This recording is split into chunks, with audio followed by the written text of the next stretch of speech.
Blog Talk Radio.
This Blog Talk Radio show is supported and paid for by Cosa Nostra Radio. All expressed views and opinions of the host and guests are their own and do not necessarily reflect the views and opinions of Cosa Nostra Radio and its leadership. Hello, and welcome to Cosa Nostra Radio, Day 3 of our Open Poetry Weekend. This is JCA, and I want to welcome everybody. Cosa Nostra is a family unit located on allpoetry.com, allpoetry.com, the world's largest poetry community. I want to thank Kevin and the crew for giving us a place to call our home. Did I say that fast enough? Okay, I'm having too much fun. Let me see, is this Boo or Polly? It's Area code 657. Okay, yeah, I noticed that. I figured so. That's the same area code as Polly. How you doing, Boo? I'm good, thank you. Just, always working, but I'm here. Yep. That's good to hear. You're a hard working woman. There's no doubt about that. We got a lot of people on the phones right now, which is good. So first of all, I want to welcome number one herself, Salwa. Hello, Salwa. Hello, Cici. Hello, Boo. How are you this evening? Hello, Salwa. Hello. And I want to next welcome Salwa's sister from another mother, Linda. Hey, Linda. Hey, JC. How are you? Hi, Salwa. Hi, lovely Hi, Linda. Lovely Linda. Hi, Boo. Hi, lovely Linda. And let me get to Boo's real crush, Wayne. Hello, ladies Hi, and gentlemen. Wayne. Linda, Swan, Boo, Don't tell anybody. Hi, Wayne. JCA. Hi, Wayne. Hello. And lastly, let me welcome to the show Dave. Hey, Dave, how you doing? Hey, Jay. Hi, Dave. Pretty good. Hi, Dave. ladies. Hello, Dave. How are y'all? Hello. Hey, stranger Hey. Dave. Hello. And let me see if I get this right on the board. Say hello to Heavenly Angel out there. Dante is out there. Hi, Angel. And Hello, Angel. I also see Patrick out there, PM Murphy. Good to see him out there. I know Bella's hanging around somewhere. I told Bella she's got to come on the show tonight because we got a special gift for her. So I think that's going to be neat. Oh, and it's not what everybody thinks. Bump a bump. Okay. So we like I said, we're going to try to get through as many of these poems as we can. If we're missed some, that'll go onto our house on Wednesday at noon. Look forward to everybody there. Boo, can you start us off by reading Heavenly Angel?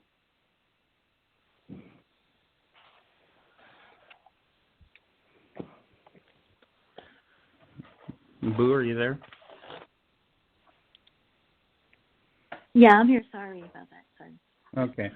We got a poem by Heavenly Angel on the board. She'd like you to read it. Okay. Alrighty. Okay, so our choice from Heavenly Angel. We were enemies, fight to the death, our mantra. The 21st century, total genocide. Many fell by hateful sword. By time passed, as time does, as we learn to grow a backbone, or at least give it a try. Emotional clash is forgotten, pushed aside. Attempt to live in peaceful existence. Truth is truth and need for each other too great. Decision was made to come together to weather storms. Lives laid on the line. So much at stake, either make or break. We chose to try and to make it. In poem. And the quote's time passed, the time does. I think. And this is Truth pretty, truth. I like this. I like this because once again it jumps a little bit from her her normal queen of romance thing, and I see that she wrote this to a great movie, Enemy Mine.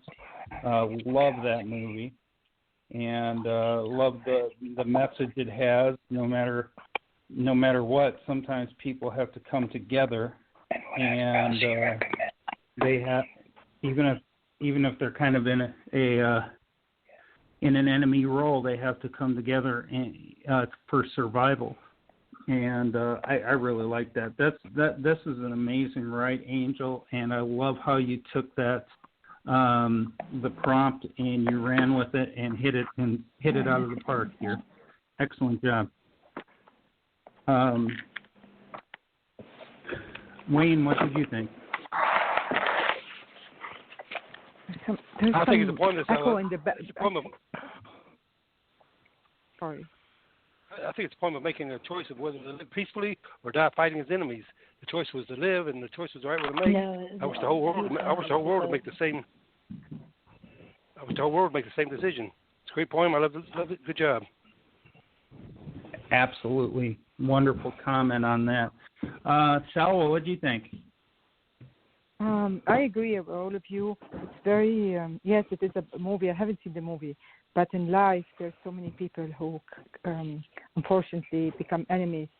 And you have a choice to turn it around or, like, really end it and work together. And sometimes, not one person usually starts this, not the two. Usually one person starts to approach the other one and try to turn it around. That's good. And it's really, I like that because Angel have a very big heart. And I don't think this is necessarily show her it's person or not, I'm not sure. But I really like what she brought here, especially the truth is truth, the need of each other to great decision was made to come together. I mean, in everything, in politics or anything. If we do this, we'll be better placed instead of hating each other. Hey, what is this? I don't know what that is. Well, I'm going to tell you what, guys. I'm going to let you know a little secret about Blog Talk. Sometimes we hear things when we're live here that absolutely sound awful, but on the playback they don't exist. They don't exist on the playback. I know it sounds super weird, but they don't. They clean everything up as we go along. So it's just something that we have to sometimes live with. Just press on, get through the comment, no matter what you hear in the background. It's probably not going to be there when this thing plays back. So let me get another comment for Angel from Linda. Linda, what do you think? I thought it was killer, and I agree with all you guys as well. It's so hard to keep hate in your heart. It takes so much energy to hate and want to fight when it's just so easy to forgive. Forgiveness is an easy thing, and when you start out in a hateful relationship with someone, and then you learn over time that it's just not worth it anymore. You grow so much, and this poem showed the growth that's experienced. But I think she did a really great job, and it's a very good lesson to all of us that, to forgive is divine, and I really liked it. Thank you. Wonderful comment. Boo, do you want to comment reading this? Yeah. What was that? I think, this is, you're right, something different for Heavenly Angel. Got the more like in your face empowerment kind of vibe, which I like. And, the truth is the truth. Well, that's true. And that sounds lame. But I like what she did with the quote. I think it's something different. I like the empowerment, the strength here. I thought you did a great job, Angel. Excellent. And Dave, you get the last comment on this. Oh, I think this was really good poem. I think it's appropriate nowadays, especially when everybody is rioting and getting beat up in the streets and this sort of crap. And we need to take a look at this. It's just, I really enjoyed it. It was a nice statement, and I thought it was really timely for today. And I agree. I think that this is a really nice change of pace for Angel. I think it's really well written, and she does a good job of expressing what's in her heart and what's on her mind. Yeah, I could kind of hear. Which version of "Come Together" did you hear in that one? The Beatles or Aerosmith? The Beatles, just that old school, Oh, that's great. That's great. Yeah, you did wonderful, Angel. Everybody, remember to leave comments on everybody's poem. Do your best you can. At the very least, like their poem when they come up, so that we get everything going. Let me see. Hey, Wayne, how you feeling tonight? Much better. My tooth hadn't bothered me at all today, so it's pretty good. I just was eating the wrong thing yesterday, I believe, so I'm feeling much better. Okay, good. Because I know that you were suffering last night, and I felt so bad for you, and I didn't want you to hurt like that. My God. Let me see. I woke up feeling good, and it hadn't hurt today. All right. And like I said, people don't mind when I mess with the phone lines, because if I put you on hold, I'm going to pull you back in time. So just everybody remember that. And let us go. Let's see where I want to go from here. Selwa, you're number one, yes, so sir. Let's go ahead and put you on the board next. Okay, thank you. What did I put? I can't remember. Oh, okay. something different this time. My absolute love, mon amour, absolu, mio amore, absoluto, habibi Allah. Tell me how I'm want me to go with this, because you might have a line of poetry. Let's do it a little bit different. Why don't you read it in Arabic and then in English? Okay. I think Wayne heard this before, so sorry, Wayne. Another show.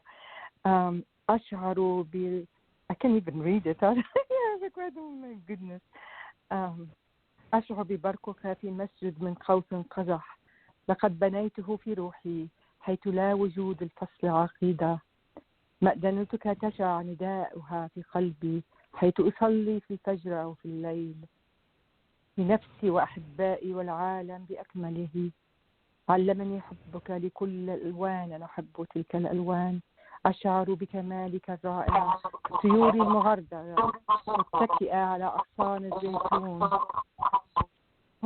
Just really disturbed. Sorry, just في اللؤلؤ شلالات المياه الفضية المتساقطة وفي بستان الحب. I think maybe it's a big idea when someone reads, you put them, ask them to be put each one of us on mute, like we put it on mute, because it's really kind of confusing. I sorry I had to interrupt. I'm very sensitive to noise. Okay, we and got then it. Let me do the English now. I feel your spark in my rainbow mask. I built it in my soul where segregation of fate doesn't exist. Your minaret is cold irradiates in my heart where I pray in dawn or at night for myself, my beloved ones, and the whole world. Your love for all colors taught me to love all these colors. I splendor, magnificent perfection, in singing bird leaning on olive branches, in silver purrs of continuous waterfalls, in garden of love. End of poem. I absolutely loved the feel that you put behind this, the wording and the overall picture. There was such beauty contained within this that just brought us into the picture itself. I mean, you didn't even need a picture here because you brought us into a scene that made it absolutely beautiful. And I love this. You did such a wonderful job. Thank you. Let me get a comment from a new caller. Bella, what'd you think? I'm the new caller. Hi, Hola, Bella. good evening. Hola, Hi, hola. Dance. Hi, Dante. Oh, hi, Dante. Oh, my goodness. I like it. I know the crackalakan is there. I like when Salwa says, I built it in my soul where segregation of fate don't exist. I love that part. And it's more than just love. And for me, love means a lot of things. In that line alone, I sensed a little bit of humanity in there, which not a lot of people have it. Their soul, I don't know why. And it's a very heavy word, but then again, when one start learning what is it all about, what is love really all about, you will see that encapsulated in a short verse in here. So you like JCA, you have a magic with brevity where you can pack all your emotions in here, and then you can just take me away with it. And you always tell me something about my poem, but then when I look at your poetry, it's something that I can admire about every day. This is beautiful. Oh, thank you, Bella. Appreciate it. Thank you, so sweet. Love you, Bella. Ti amo. Anche All right. Dave, what do you think? Oh, I thought this was really beautiful. Of course, most of Selwa's stuff is beautiful, or at least it strikes me that way. I like the way she used the first line there in the poem. I feel your sparkle in my rainbow mosque. That's really, really unique, and it's descriptive, and it kind of puts you into the position of the poem and what she's trying to say. And where I pray in dawn or at night for myself, my beloved ones, and the whole world. It's really beautiful. Really, really is. Nice job, Stella. I'm sorry, David. I'm not laughing. I'm laughing at the sound of the... Yeah, I know. I know it's ridiculous. I can. I Thank agree. you. Yeah, no problem. And let me get a comment from Wayne on this. Wayne, what do you think? I thought I'm amazed at how she can sound so lovely in so many different languages. Everything she reads in any language is lovely. And this poem here is a great read, and she showed emotions that showed through wonderfully, and you can feel her heart in her voice. She just says wonderfully worded and enlightening words of faith is wonderful. I liked it a whole lot. Great job. I love the different languages. Wayne. Thank you. Appreciate it. That was very kind. Thank you also, all of you. And Linda, what do you think? Well, I think that this just shows what a lovely, lovely, beautiful heart Miss Sawa has. This is beautiful piece of work, very colorful and soft and flowing, but most of all, it's just a tribute to how beautiful her soul is. I love you, Sawa. Oh, I love you too, Linda. Thank you. Make me blush. Thank you. And before I ask Boo for her comments, I want to welcome to the show Randall. Hey, Randall, how you doing, brother? Hi, Randall. Gracious good evening. Hey, hello, Randall. Hey, Randall. Hi, Randall. I hope everyone is doing very well. Rockin' Randall. Yay. Thank you all. We're trying to manage. Boo, what do you think about that poem? Hi, Randall. I'm here. I think that Sawa is the dreamer, as always here, and she did a great job. Everybody says the same thing all the time about your heart. And it is. I love the picture too. That's so cool. And I thought, I know you don't like me to bring it up, but I mean, anybody who can speak in the same languages and make it poetic it blows me away. It's just beautiful, and your words are beautiful here. Singing birds leaning on olive branches in a garden of love. Just make it sound so wonderful. Like everybody wants to be there. I thought you did a great job, Salva, in all the languages. Thank you. I appreciate it. Oh, all right. There was this individual who asked me for a little favor, and that favor was to, next time Bella showed up, to play a little audio for her. So since you're here, Bella, I'm going to go ahead and play this special little tribute from Titus. Oops. Excuse me. Sorry about that. Oh, that's right. I remember. Earth angel, my Bella, angel of virtuosity. Titus lies face up towards the constellation of Orion. The trees are in fact clouds, and one bright star, an angel, Bellatrix, lies within the group. Magenta sky shone. It may as a warning find what's in this delirium.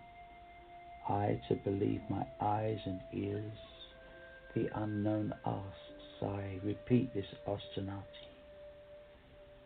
Beautiful words create the dream, a nymph for which I will not disturb, edifying nature, the purity of heart. It will in abundance keep such love. Let's see for myself an appearance of chaste during this time of denial. Let's listen to the voice in prayer. It is hope she will, I pray she'll tell. Amorist, within the keenest of any insight, your soothing of her mantra. An aphorism contains the general truth of the matter. Listen, an ariata. Neophyte, with some inclination once stirred, I find She is never shaken, given the ultimate desire to please the soul, her smile so endearing, eager to persist. Do the trees widen the veranda as the smile did a while?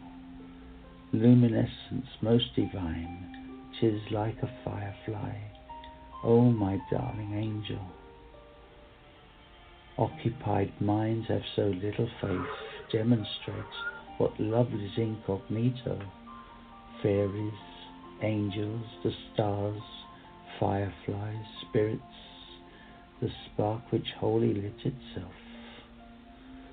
Vesturo is something that exceeds all, and it being not greed but ganav, it is our right to believe what we do see. Our complex beliefs are my thought.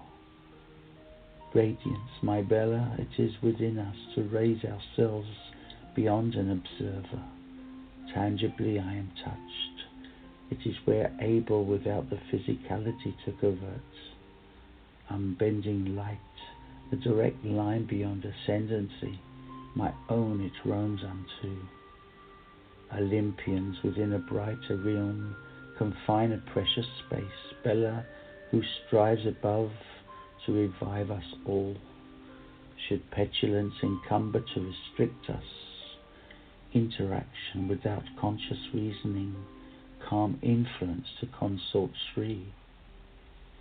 Elementary, my dear, a measure of words collude all manner of thoughts, yet not so complex. A stillness encompasses a glance, love shall portray.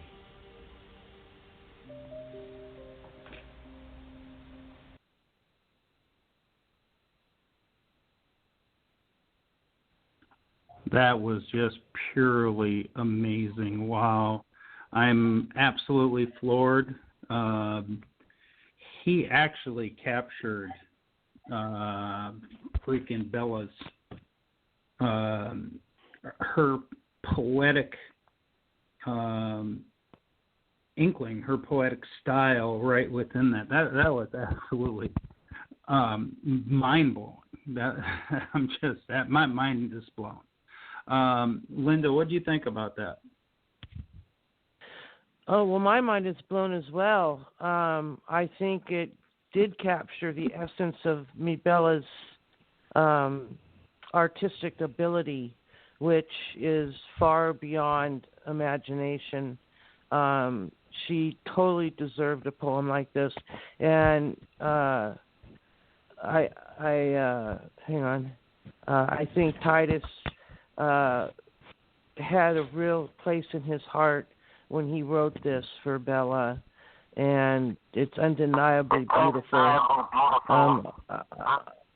I think he did a really fine job. Great work. Randall, what do you think? Oh, this is quite beautiful and elegant. Has a very soft quality to it that it's quite common, with a tranquil flow that kind of subdues oneself like a powerful opiate. I thought it was very well written. Absolutely. And let's hear from Bella herself. Bella, what do you think about this? Bella passed out somewhere in the corner.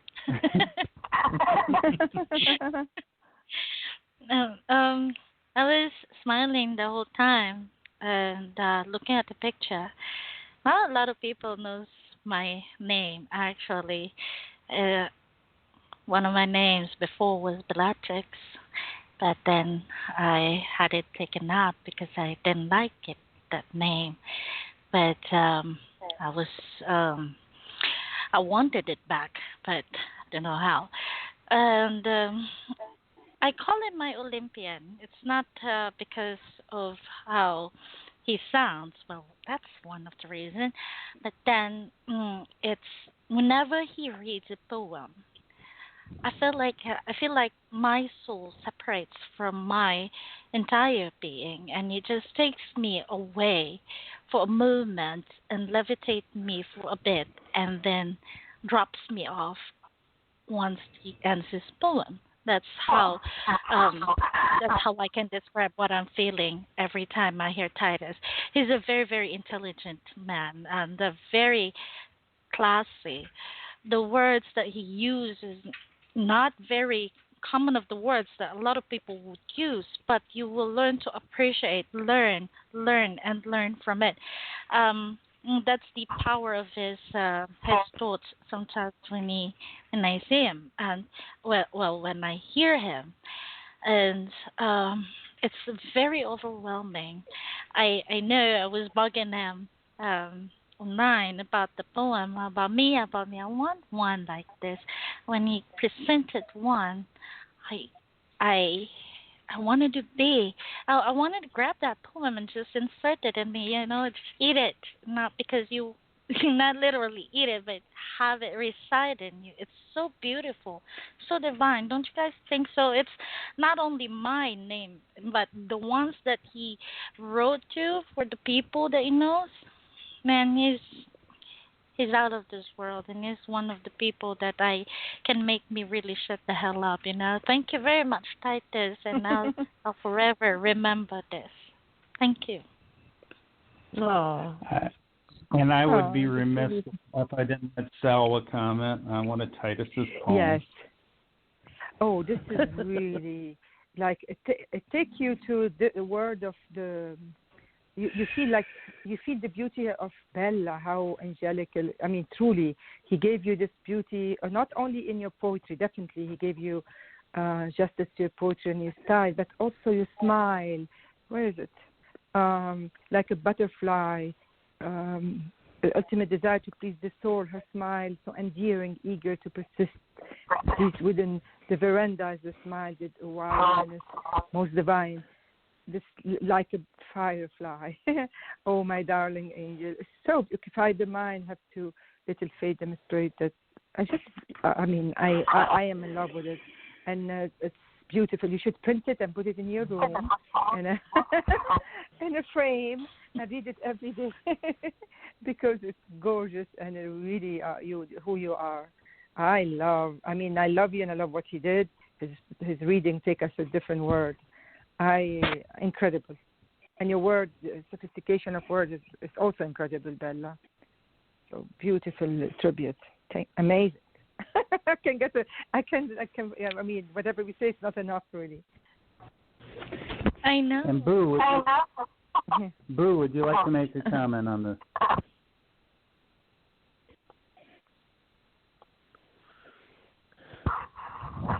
Boo Bear. Boo. Her phone might be screwing up again. That's fine. Dave. Yes.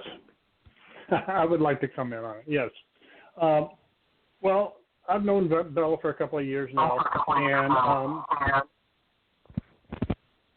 Jesus, sounds like Highway Patrol there. Anyway, she is everything that is personified in that poem, and I thought Titus did a really good job of describing her and the way she is, the way she affects just about everybody that knows her,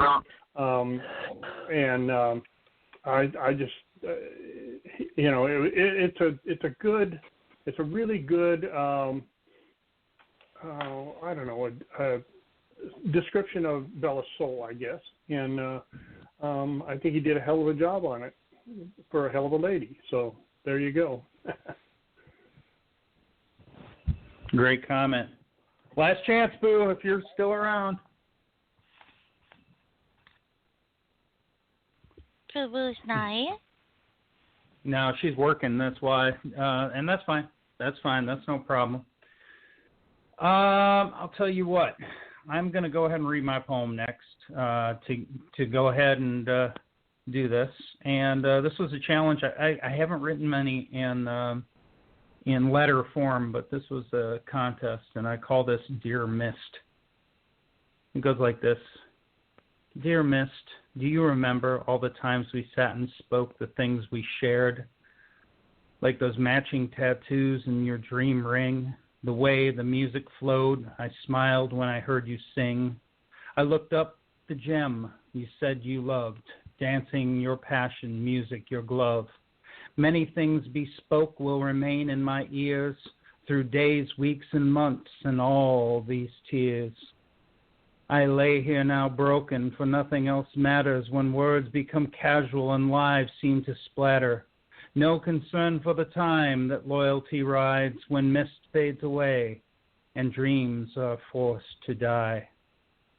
Caring not a thing, no concern for another disappointment which is cast upon family and mother. All of these years meant nothing to you because if they did, this is not what you do. So mist as you float away from this place, just know I'll never forget the touch of your face.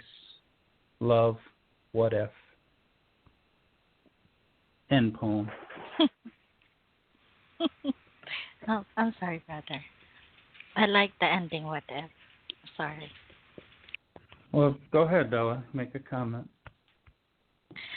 I love the episode as its sort of semblance. It's like a letter writing format, and we call it episode if it's done in poetry. I like the title, The Mist, and there's something in here that I don't wanna. I don't know how to say without going all the way, because once if I do, maybe I will mind. It's going to be hard for me to stop myself. No concern for the time that totality rides when mist fades away and dreams forced to die, carrying not a thing. No concern for another disappointment which is cast upon family and the mother. That part is very hard-hitting, and I can feel your emotion or the emotion of the character that you place in here. What if, should it be with a question mark or just say it like that? Maybe you have your own explanation why you then put a punctuation at the end. But I feel you, Sometimes we just have to learn how to watch from afar and then see how is it going to end. What's the ending will be like, not how is it going to end, but the ending of the story. But brother, I know.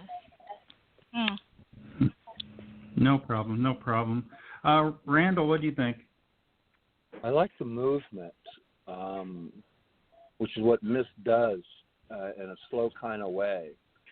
When you have a line here, no concern for the time, and the loyalty rides when mist fades away and dreams forced to die.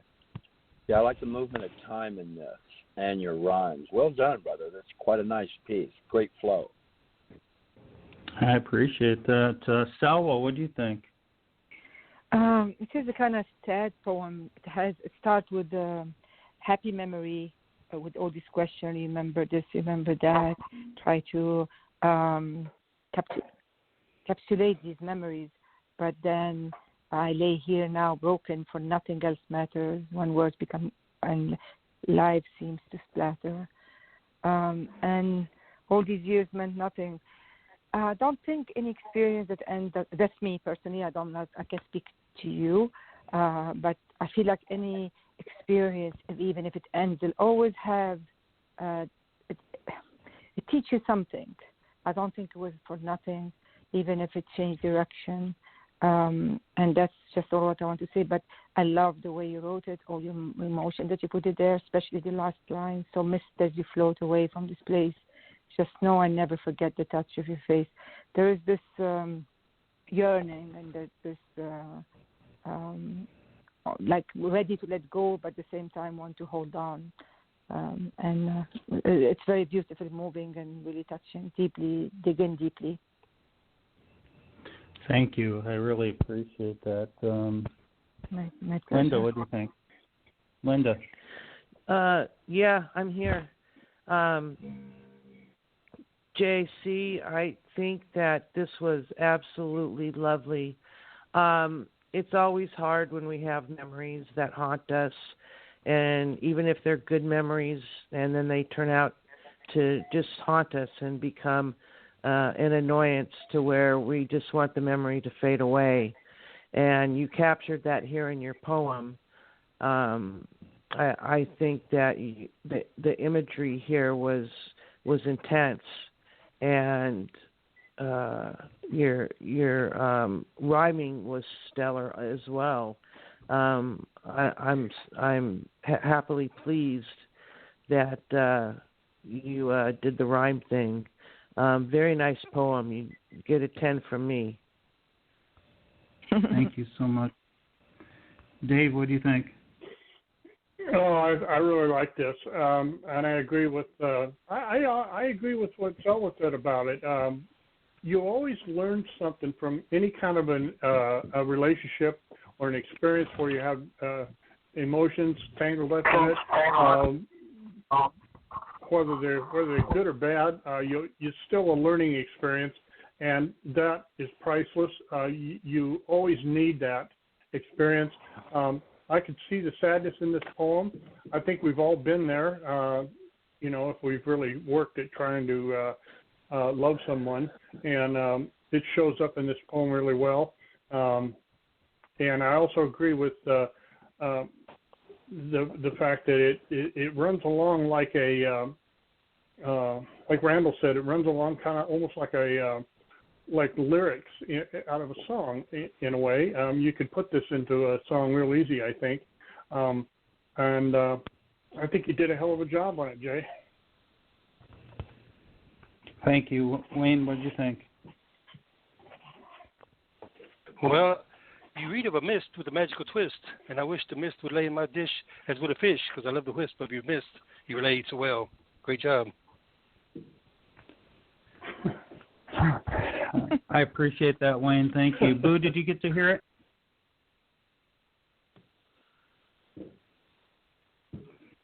All right, Boo probably didn't get to hear it. So let me go to the phone lines and welcome aboard Verge. Hey, Verge, how you doing?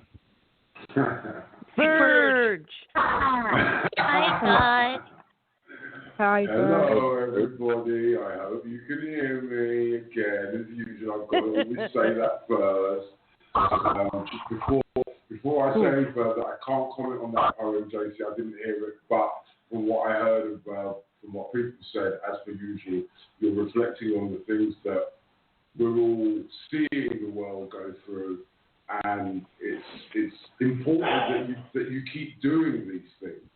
That people within this group, I would ask, reflect on what they're seeing in the world and put this in their work, because we can all talk about things from the past, we can all talk about fantasy things, but if we really wanted to grow as a people, we need to write about the failings that we see, which is the reason I've been unable to get on the show before now. So great to be with you, and I'm looking forward to the rest of the show, and good job, JC.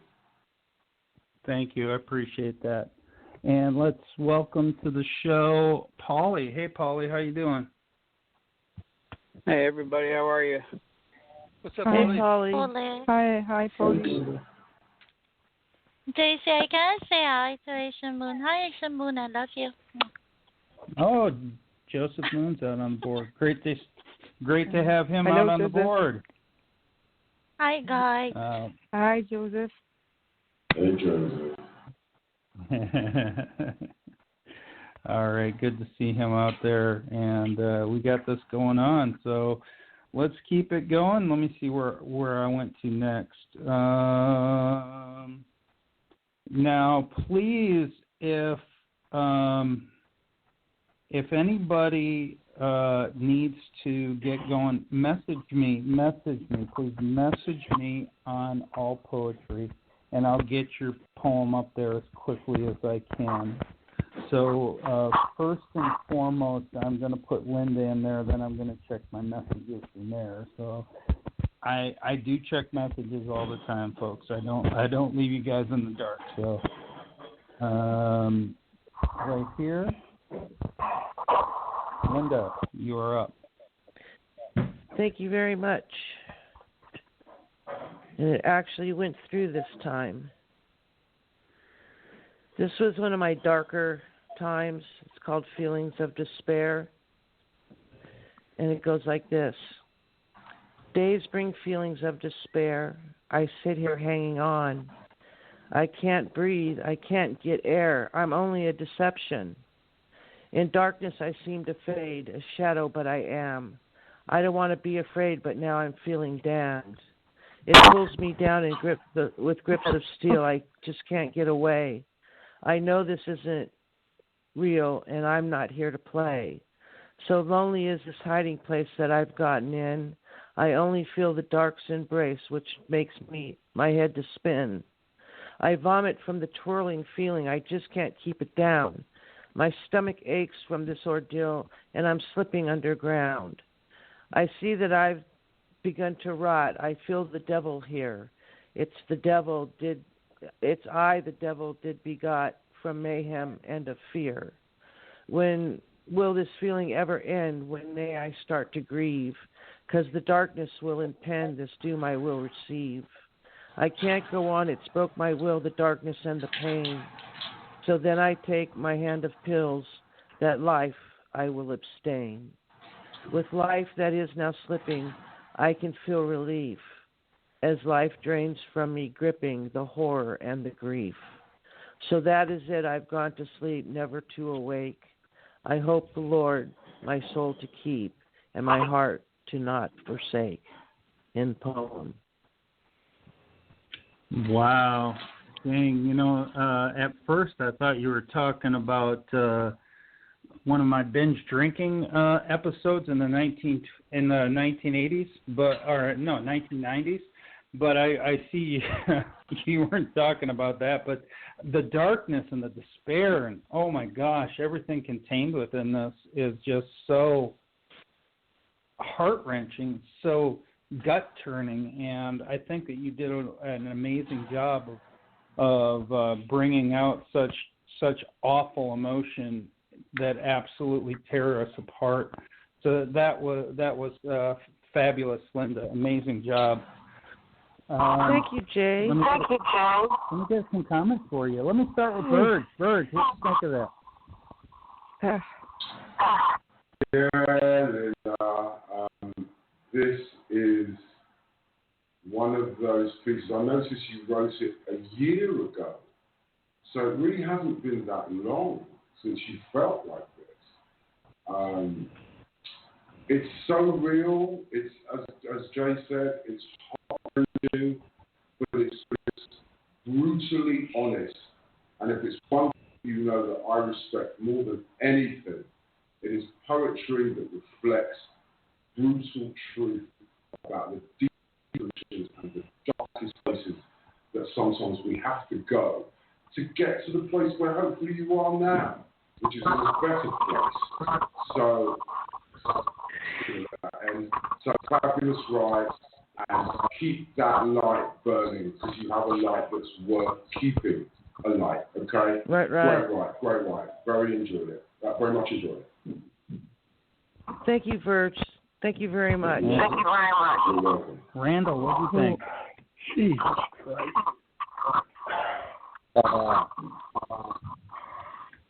I think we're all under attack on numerous levels. Who's diving? It's funny. And this is one here, despair. Right now, there's just a really benevolent spirit over things right now, and it's being reflected in so many ways, shapes, and forms. And we've all had this feeling here,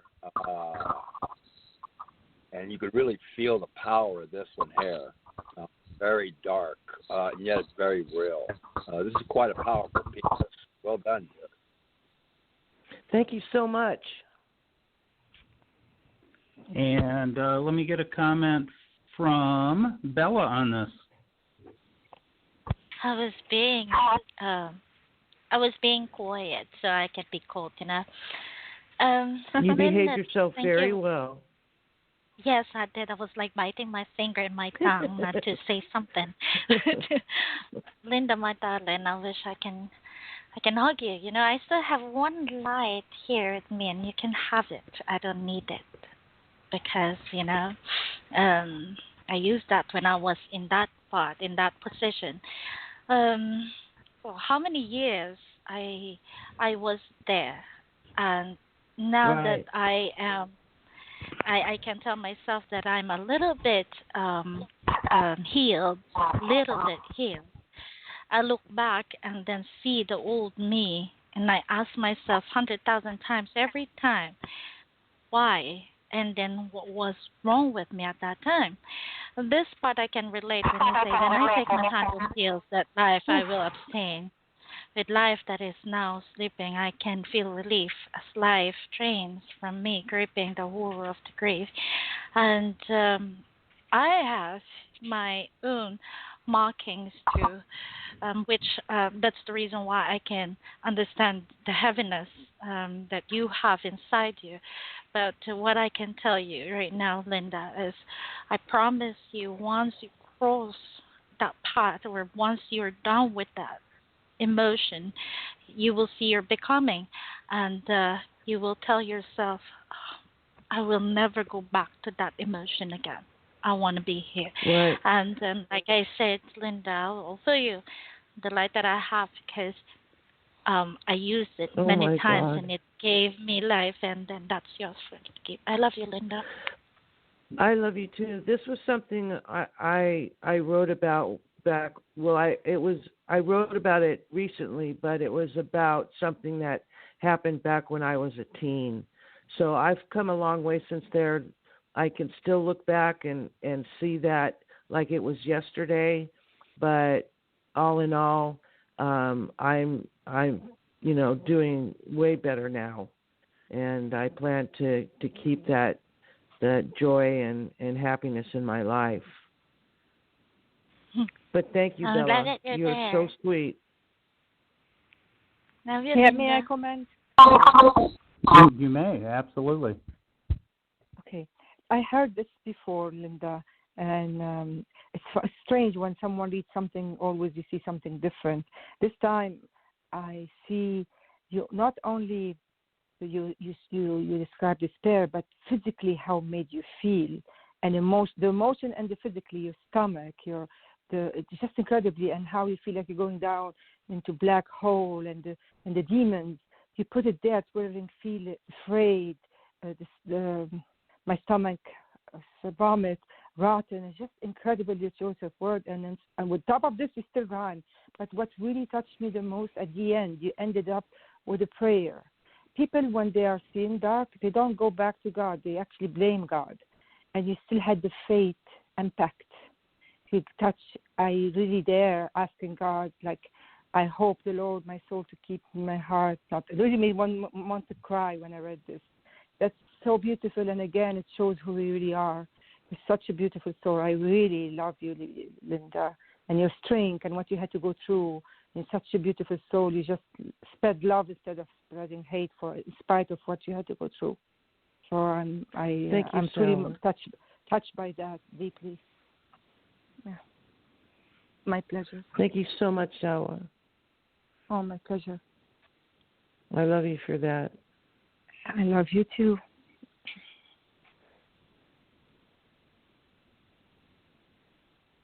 Sorry about that. I'm muting myself. I get scared of Polly, you're going to get the last say. Yeah, Polly, you're going to get the last say, and then we're putting your piece on the board. Okay. Yeah, you talked about darkness and how it instills fear, and it's the truth. What we can't see does scare us sometimes, but we know it's there. And when Einstein was trying to prove the theory of evolution and creation, and he used the fact that he said God didn't create God didn't create evil. Evil appears when you're without God. So those who turn their back right. and go to darkness will always have fear, you know. So it sprung into my mind when you were reading that part of the poem. Very nice, very very heartfelt, and the energy that you put into it really resonates. Thank you very much. And Paula, you are on the board. Okay. Let me get over there. I wasn't planning on reading it. Hang on a minute.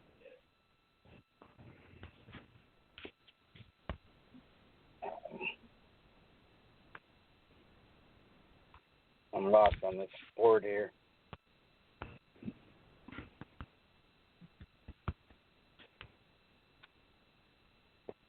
Okay, here we go. Gold to rust. Where have you gone through this time? Where have you gone this time? The game of hide and seek has long been over, and no longer is the trend.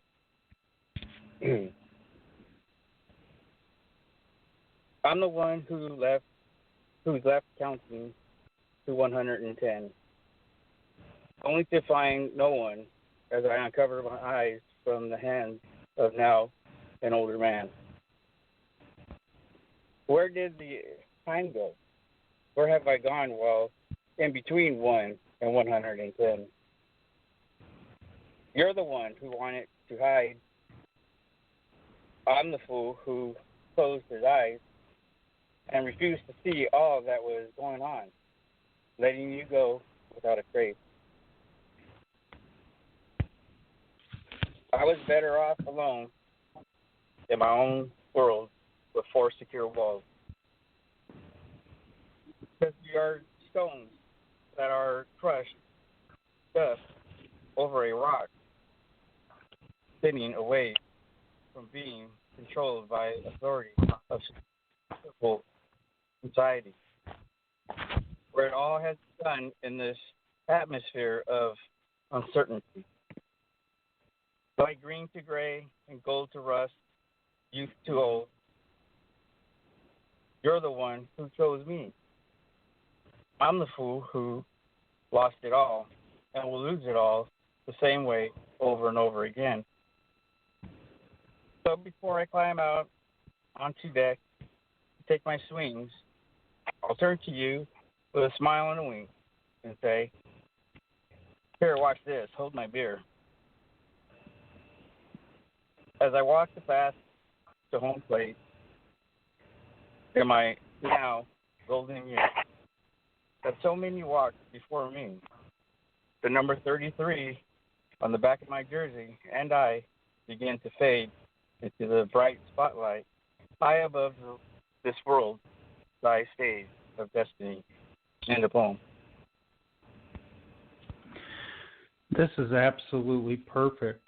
I love this poem. This is probably my favorite poem that you have done, Paulie. Sometimes we should, it's a sad poem but it really has a timely message in that sometimes the people we thought were supposed to be those that were better for us turn out to be those who sometimes hurt us. And we look at the situation, it's like sometimes I wish I didn't know now what I didn't know then. It's that old line from Poison and from Toby Keith and whatever, whatever song you want to pick of theirs, because that ultimately is the condition that we're living in and that we're seeing. Dave, what did you think about that poem? Yeah, I agree with what you said about it. It is really sad, and I have, from my own personal experience, I have discovered a couple of people that were lifelong friends that really weren't friends, and it makes you feel like a fool sometimes that you courted them along for as long as you did. I think this is written really well. It's very descriptive of how Polly feels, I think, inside, and I like the first two lines of the poem. Where have you gone to this time, my friend? Question, asking. The game of hide and seek has long been over and no longer is the trend. Those two lines sort of set the whole poem up, in my opinion, for what's going on with it. It makes you, kind of shifts your mindset over into, where the author is going with this poem. I thought it was really well written, and I liked it, and it's appropriate too. So that's my 2 cents. Yep, I want to say hello to Meta out on the board. I want to say hello to Moss Pit Poetry out on the board. Great to see everybody out there. And let me get a comment from... Hey, thank you for that comment. Thanks, by the way. Oh, you're welcome. Let's get a comment from Verge on this. Verge, what do you think of that? Yeah, Paul, this is cool, man. I like this one as well. The 101 line is a very poignant one. Funnily enough, I just watched the latest Mel Gibson movie yesterday called Boss Level, and it's showing a man going through the repetition of life, in essence, to find love at the end of it. And the gold to rust element is very much a part of our whole existence, is it not? The being born and growing into the gold, and then as we age, the rust and the wear and the tear, and how we can evolve through all of this process. Sorry, guys. Evolve through all of these processes. This is a poem that reflects on that as far as I could interpret. So I think this is also a very, very cool write. Yeah, I'm here rusting with you, bro. And hopefully the rust won't wear me out too soon. I'm still here trying to continue to find more gold. And this is one of those moments where a bit of gold has shone. So good job, bro. Well done. Oh, thank you for that. Yes, thanks. And I will let Salwa make the last comment on this. Salwa, what do you think? Oh, I lost the poem because I was messaging someone, but I remember what he said. The first question, he answered in the middle, like saying that he left. He's the one who chose to leave. Why are you all these years? But in the middle, he say it was him who chose to leave, and also being alone would be better between four walls. This is top of my head. I don't have the poem in front of me. That's why I don't recall the exact words. Yes. The wall. This is a horrible feeling when you feel you have, like, I don't know how long you know this friend, but even if a year or month, wherever, he meant so much for you, and then they let go. It's just a horrible feeling. You start questioning everything that you did together. What was it? If he was not in my life, would it have been better? It is the most horrible thing. I think it's cowardly when people walk away like this with no sign or no explanation. That's the word, because you're always going to question why, what happened, rather than understand what caused this, than rather disappear like this. So I really feel for you, because I went through this myself, and you always remember them because you have this beautiful memory. It depends on the person. You can just turn your back, but you still will come back these memories, and you're always going to question what happened, why. But at the end, you just have to let go and just move on. Really very touching poem. Very touching poem. Yes, learn from a lesson, exactly. What I was going to say earlier, that remind me of JCA poem, and just learn from your lesson and let go. And it's just show that you really hurt, but you also show your strength as well. Thank you for that. Yeah. Thank you for that. Wonderful comment, Salwa. That shows your great heart. That shows your great heart right there. All right, thank you, Paulie. I know you got to head off to work, so thank you, brother, for giving us your time. Thank you, everyone. Yes. Oh, bye. Thank you for the show. Good night, everyone.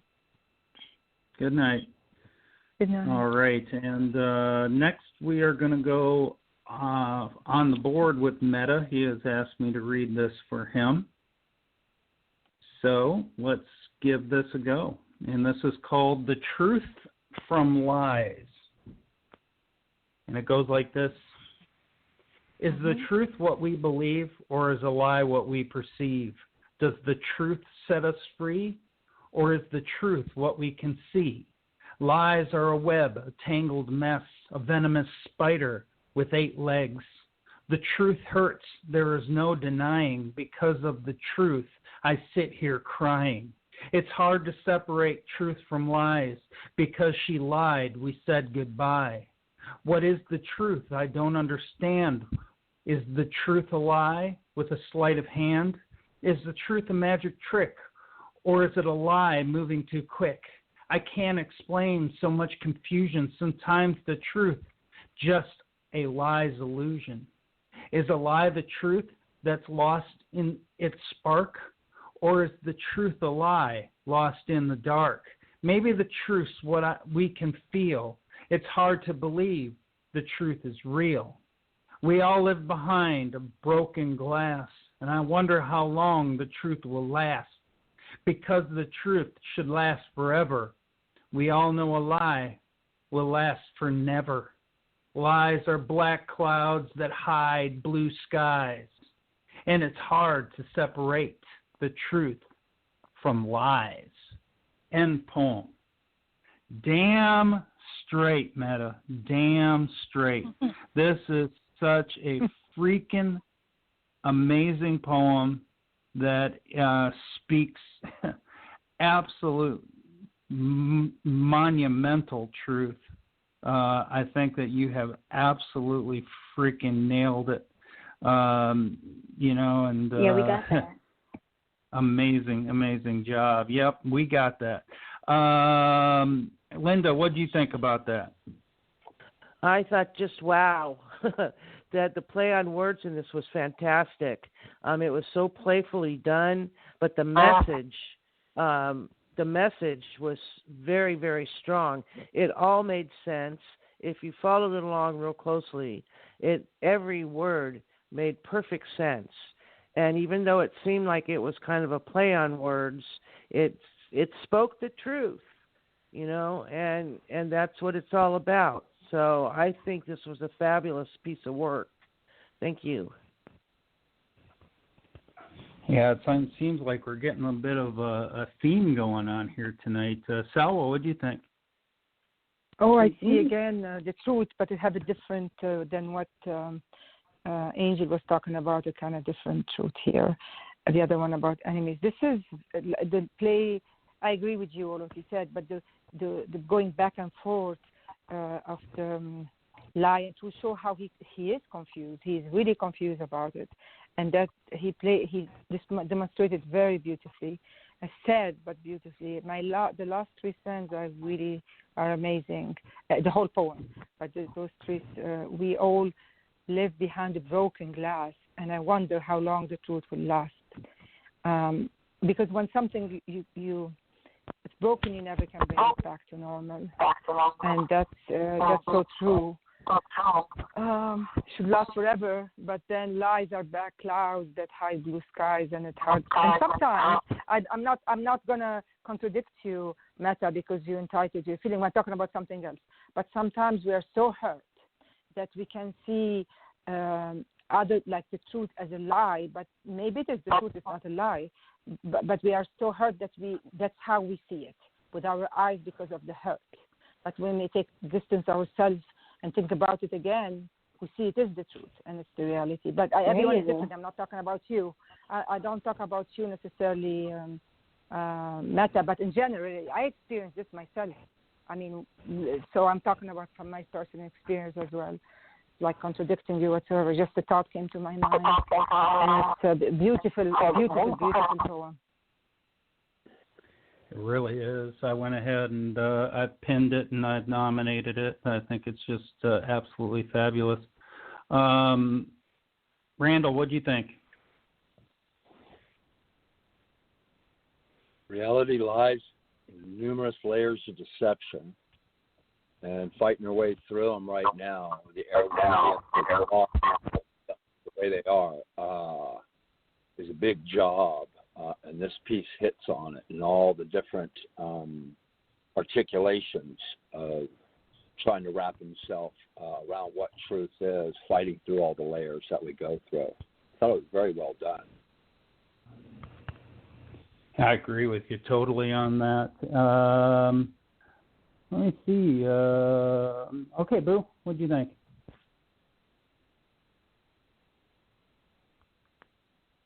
Oh, no, I was going to let you make a comment on Meta's poem. Damn it. Okay, sorry. Yeah, that's I should go back and read it because I was in the middle of something. Well, it's true, the truth from lies, but there's two sides to every story. We have to remember that. I think that's important. What some people think is the truth, so other people think is a lie. But the truth hurts. There's no denying because of the truth. I sit here crying, and you're going to hurt somebody somewhere along the line. Not that you want to, but you may. But I think all this is the truth, and it's really kind of sad, actually, but it's well written. That I like the format too. That you have this.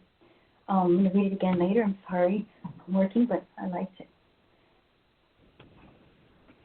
Well, I know that Verge wants to make a comment because he said that Meta's turning into one of his favorite poets. So go ahead, Verge.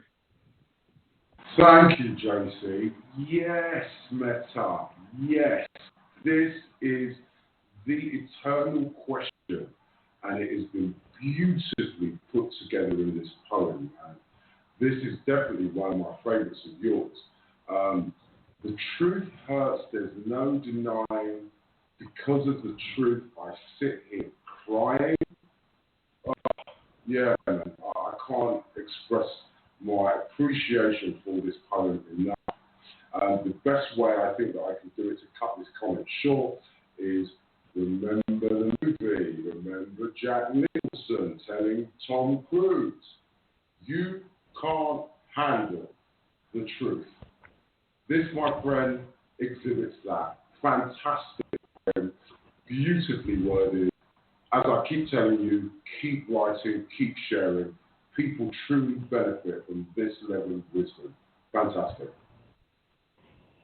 You want the truth. You want the truth. You can't handle the truth. Yes, that's it, baby. Oh, yeah, that's right. That's what I'm talking about. There's some people that can't handle that truth. And, all right, let's move on. Where am I going from here? I think we were going, let me see what I have ready.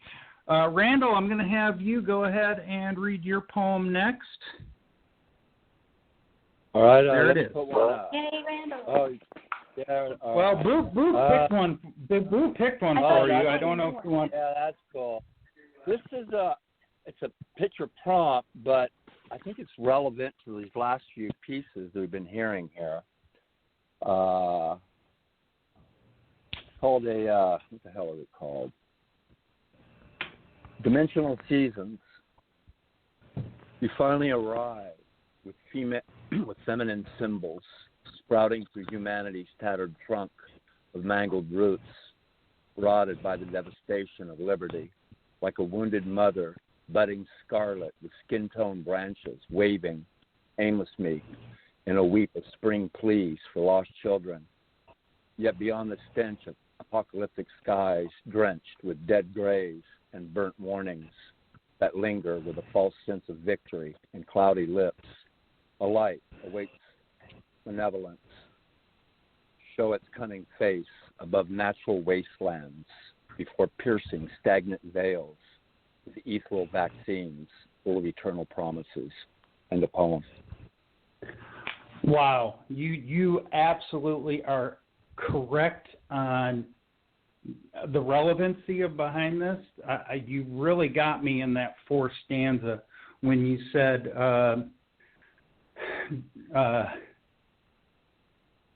the whole fourth stanza. You really got me. Yet beyond the stench of apocalyptic skies, drenched with dread grays and burnt mornings that linger with a false sense of victory in cloudy lips.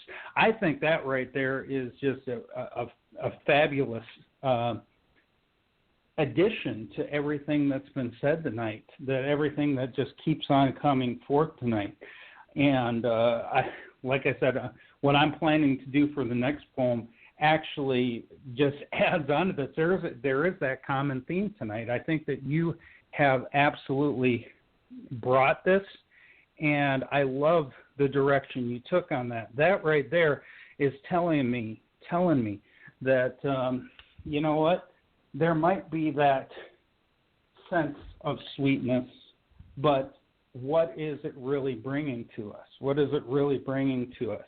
We've still got to be careful. We got to be careful. This what they're getting ready to feed us, what they're getting ready to give us, is not necessarily the thing that's going to be what we need or where we're going. That, especially when I'm looking at before piercing stagnant veils with ethereal vaccines full of eternal promises. Yeah, I see that there, brother. You have absolutely freaking nailed this. I love it. I love it. Again, you guys are just absolutely knocking it out of the freaking park with all of these poems. Just fabulous. Let me get a comment for you from Dave. Dave, what do you think about this? Oh yeah, I agree with everything that you said about it. Took the words right out of my mouth. I like the second stanza here a lot. It says, like a wounded mother budding scarlet with skin-toned branches waving aimlessly in a weep of spring pleas for lost children. That's a really powerful stanza right in there. I like the way the whole thing was written. I like the tone of it, and I just think you did a hell of a job on it, Randall. Thank you, my friend. I appreciate it. Sure. And let me get a comment from Salwa on this. Salwa, what do you think? Oh, this is quite powerful, from the title all the way to the, you said it all already, but I feel like the choice of season, and it got my attention, the dimensional season, that made me think. And you give it a feminine symbols. It's very interesting, your take. I mean, the message is very clear, but the way you presented it, it's very mangled roots rotted, the devastation of liberty. There's layers of message here. The lost children, the people who lost their life, the promises, the full of eternal promises. It's really devastating of liberty. The wording choice is so powerful. It cannot go unnoticed. The imagery as well with feminine symbols. When I think of, you chose a mother, like the second stanza, like a wounded mother. I agree with you, David. It's a very powerful one. But then she's waving aimlessly. Not even aimlessly, not with aim. She's aimlessly because she's lost, kids who have lost their life. It's incredible, the emotion you put there with the imagery themselves and the message too. Very powerful, indeed. And then apocalyptic skies. Oh, I just can go on forever. Thank you. Thank you. Yeah. Yeah. Guys, it seems like the seasons that we're going through, besides the 3D seasons, are moving in quantum levels, affecting our emotions, our physical health, our spiritual health, our psychological health, and everything else. And they move through seasons also. So coming out of a dark winter here, I think we're about to see some things on the horizon. And I know there's a lot of gloom and doom, but I think we're going to see some things on the horizon here that's going to really surprise everybody on all levels. As they say, I think Faith is the substance I think of things hoped for, and go the ahead. evidence Go ahead, of Randall. things. Yeah. So I said, faith is the substance of things hoped for, and the evidence of things unseen. So this time period right now is kind of requiring the patience of the saints to weather it. All right. So I think good things are coming. We just got to get through it. Thank you, guys. Yeah, that's I like your mentioning of that because it's in a rough time, and not only does it affect us emotionally, it also affects us rationally. So I think that you are definitely onto something there. Let me get a comment from Linda. Linda, what do you think? I thought it was really cool. Let me see what. I think that he did that prompt justice. The picture itself says 1,000 words, and he nailed it. And you're right, good things are about to come to pass. It's bad now, but we have signs that good things are about to happen. And the feeling through this poem is kind of like that. It's very ethereal. It's kind of soft and mellow, but it states a very, very important message. And I think he did a great job writing this. Thank you so much. I appreciate it. That sounds like you're aware of what's potentially coming. And Verge, what do you think? Randall, my man. Yeah, this is it, man. This is the stuff that people need to be cognizant of and be thinking about. The ethereal vaccine full of eternal promises. I've said before, I'm a half glass half empty guy, but listening to your comments, the future is a beautiful assessment of positive things that can come from all of this darkness that is going on in the world currently. And I can only hope that you're right, because we really are going through an incredibly strange period in human progression or regression, but hopefully out of it we find a much better place for humanity to be. This is fantastic, right? I feel privileged to have been on the show to hear it. Just keep writing and keep sharing your knowledge and your wisdom, man. Great job. And Boo, do you want to make a comment? Big V. Thank you, brother. You're welcome, brother. Thank you. Boo, do you want to make a comment? Randall, Randall, this is so good, and you've taught me about all of these things that are coming and all the things that we don't see and all the things we should open our eyes to, and I thank you for that, for opening my eyes and letting me see what's coming. I know that I don't always seem like I'm paying attention, but I am. And I thought this was lovely. Your words are always beautiful, poetic, educational. You're a mentor, and I love you. I thought it was fantastic. Great job. Thank you, dear one. Many blessings to you. All right. Hey, I'm going to keep on our common theme here, because I read this one prior to it, and he said that I nailed the comment. So and he's out there listening. So Rob, here's your poem, and he sent us a SoundCloud. Seeds grow more of the same fruits. Philanthro-capitalism. Sloped on slippery Swiss stages, snowing ice-cold tycoons, and sunglass-wearing crooners who proclaim to chop the vaults at the waist. Now plum and mushroom-munching giants take their place, with their faces hidden behind gates, under dirty umbrellas covering canals, funneling sneaky sips of cocktails under Dolce & Gabbana cocktails in the shady Panamanian sun. Basements packed and racked with stacks and expired African food stamps, where the Tetris slices of shifting rocket monopoly ball pieces up into lofts built in outer space, as a racket dodgeball and double, triple sixes win the gold ones first place in the race. Ledger magicians and novel noble politicians draw lines through the streets, hiding Caesar in mad top hats and draining the lake where firemen drown, were 10 circus city clowns. Tisk, tisk, zipped up lips, the label sticks, just another tinfoil trick. All right, I want to read my comment because I don't think I could repeat it again. It goes like this: fascinating write on how lies are built in society in order to try and build foundations. Problem is those foundations are always flimsy and eventually they crumble. Your assessment of these monsters is spot on and the metaphors work well. The common person who gives their best is shown it is just not enough under the greed of those who lie.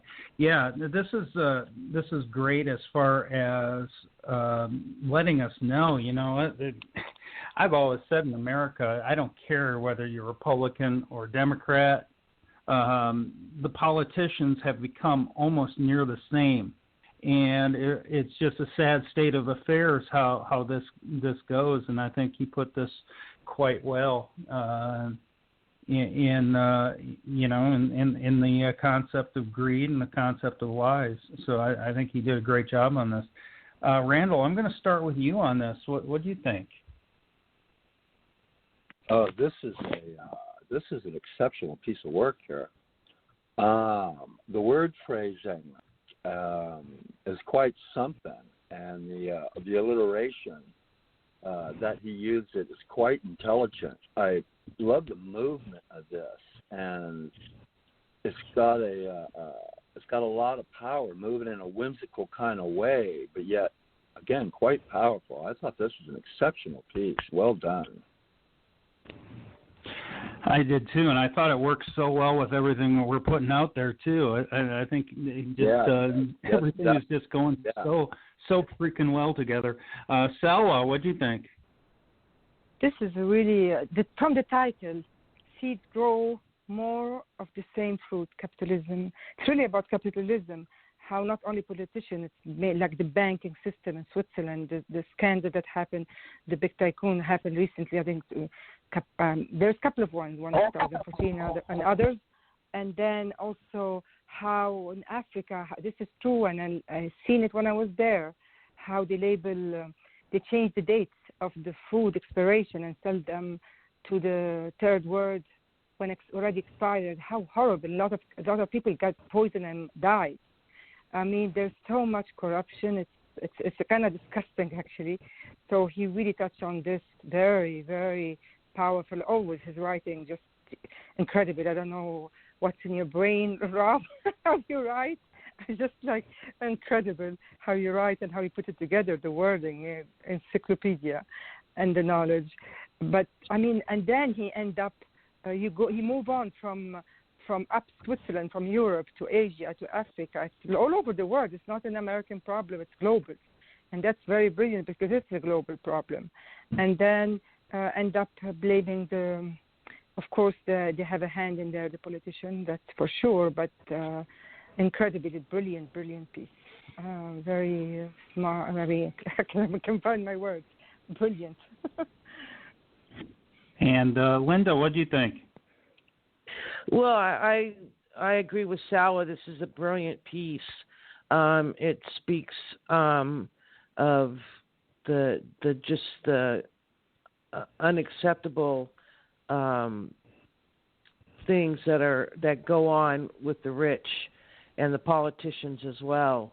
The back and forth. It's games. It's playing games, and this showed that. I think he did a lot of heartfelt research coming up with this. The imagery was freakishly realistic, and it metaphorically was quite sound. But I think that it was a very strong, imposing write. So yeah, great job. And next, Verge. Verge, what do you think? Oh man, again, as I said in the comments, this is a perfect follow-up to Randall's piece. Tisk, tisk, zipped up lips, the label sticks, just another tinfoil trick. Says it all. They are playing games with people's lives and people in power. we, as the people, have a responsibility to let it be known that we can see the games that they're playing and we want better from these people. Many people have spoken about Rob's qualities in the diction he uses, but I think that the overall message here is one that we all really need to say to ourselves. So, a fabulous poem and a great job, well written and well read. Great job. Thank you very much for this. Amazing comment. Boo, do you want to make a comment? Yeah, I don't know what else I could say other than everybody else. I mean, you know, he makes you think, look at the bullshit, look what's going on. He always does the research. It's relevant, it's really poetic, beautifully written words that make you think. Read it a few times to decipher what you're going to say. Great poem, thought-provoking, and I liked it. All right. I think what I'm doing, I'm trying to kind of get a feel of where to go next. And I think what I'm going to do is I'm going to play another SoundCloud next. And this time, I'm trying to, I just have a feel today, and I'm just trying to ride with this feel, folks. So just hang with me. I'm going to go with Rick next. So let's check this out. Slates, written and read by Rick Howe. Listen, listen, he hissed as he gathered up the daggered lengths. Mine is not a home to be speared by the sun, to be claimed by the rain, to be invaded by the moon. Mine is not a home for the raucous, filthy pigeons and their soft waste mountains with contour feather trees. Listen, listen, I've picked up the lengths with stone-stung fingers from the gutters and the pavements, from foxglove-crowded borders, as if they were the skull splinters of a proud and fallen king. Now, boys, help me. A man needs strong walls, sturdy and crowned. What else could protect him from the churning of the world? Listen, listen, some can be saved, those moss-haired or bald, the green and the grey, the others dust now. We need new boys, quarried from the earth, pulled from the shale, and thrust to the sky, and held fast like Christ's skin on honest vocal timbers, overlapping like the scales on the devil's cold hide. Listen, listen, we must hurry, boys, hurry. The clouds mock the mountains, the winds flex their fingers, the minutes become leaves in a late November gale. Hurry, boys, hurry, throw that roof toward the storm, toward where the sun lies tousled under blankets, towards where the moon strolls in slowly waking dreams. The rain is gaining, the wind is wanton. Hurry, hurry, cast those slim stones high, and protect me from the weather, from the cruelty of seasons. Protect me from the horrors, from the giants of the skies. Listen, listen. We threw up his roof, 12 of us drenched, shivering and slipping as the rains drove in, and he stood watching, keening and berating, his old neck craning up from below. And we, the 12 of us drenched, shivering, watched the river reach up and drag him away. Whoa. You go, boy. Wow. Hell yeah. That is so freaking powerful. I think, wow. I think this was the perfect thing to play right on after that, after everything that we've done. This is just keeping on. Wow, that was amazing. The desire to be sheltered in these seasons, to be sheltered from what is attacking us, to be sheltered from all of this pain that this world is giving us, that we places we don't expect to receive pain. You know, we see this rain coming, we see these seasons coming, we see this weather coming, just attacking us, just doing things that we need to. He's pleading for the shelter to come against this weather, and I think that this is freaking brilliant again. Wow. This is. I'm going to see if this was a front page pick, because this is another one that needs to be put up on that front page. This is freaking amazing. Let me start with Dave. Dave, what do you think about this? Well, I didn't get a chance to listen to it because I was dealing with my dog, so I'll have to pass. I can't make a no problem comment on it.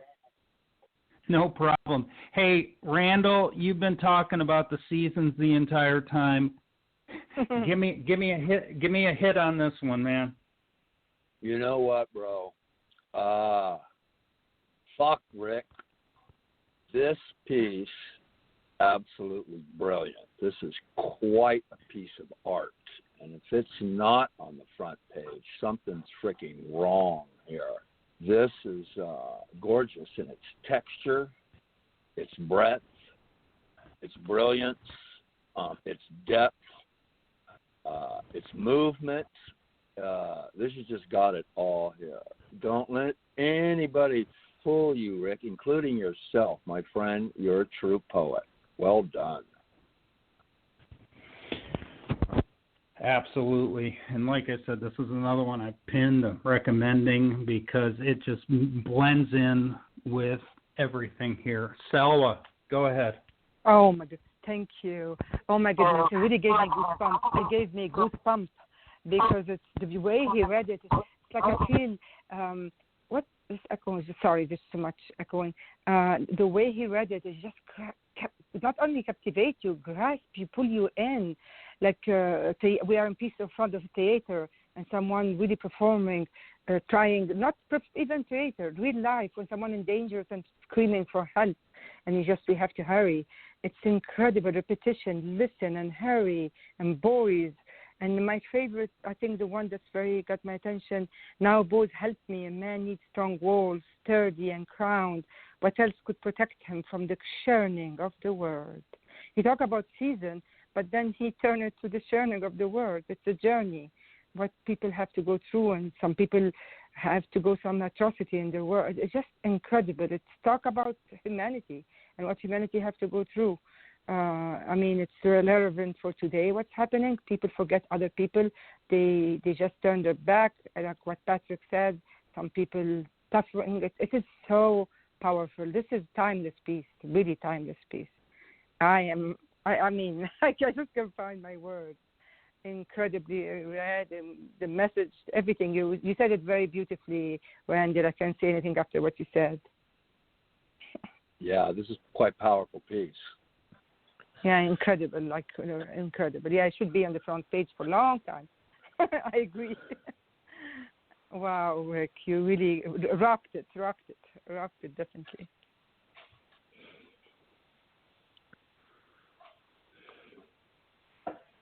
Hello? Where's your TA? Hello? I think JC dropped the mic. I thought I took myself off of mute, but I didn't. Linda, what do you think about this? Well, I agree with Sal. It's a phenomenal piece.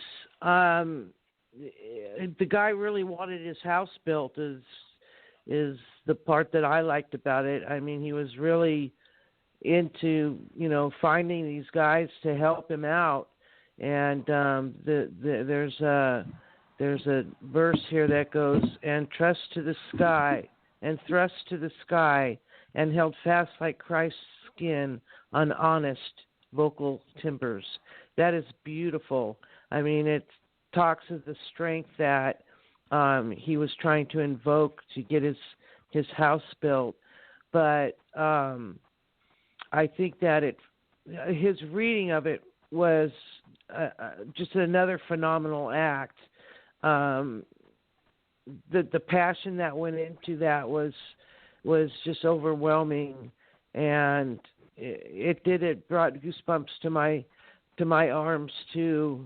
And I think if there's any question, I mean, I don't know why there would be, but if there's any question, Rick, you are a stellar poet. This was very well done. Thank you. Can I please add something quickly, GTA? Yes. I just saw something that really got my attention, the last line. I'm not sure if someone died. said, and we, the 12 of us, drenched, shivering, watched the river reach up and drag him away. I don't know if that's the death of someone. That's why he's screaming. I mean, my goodness, I hope not. But I'm questioning this. Possibly. That's gonna get my. May I on that one, Stella? Yeah. How many apostles? Yes. How many apostles were there? Oh, we're talking about the Bible. Okay, got it. I thought about it in life. I was really thought. Yeah, I know how many in the Bible. Yes, I got mixed up. I really thought it was real, like in real life, because you're talking about Chris earlier. That's right, Jesus Christ earlier. Absolutely. Okay, thank you for waking me up. I just got emotional. I said, "Oh my God, someone died." Thank you. And I want to let Verge have the last. Verge, what do you think? Like you've all said, I mean, you've all said pretty much everything that I would want to say. All I will say is listen. And as you've all said, this should be a front page pick for people to read, and read again. Fantastic piece of verse. You have a piece of mind for tonight. I don't know, JC. I feel like I've sent the wrong piece because the vibe tonight is so deep and so reflective of society's problems in the world today. So, just fantastic. I'm really happy that I'm part of today's show because there have been some tremendous writers. This is yet another one. Fantastic job. And great read. Awesome. Boo, do you want to say anything about it?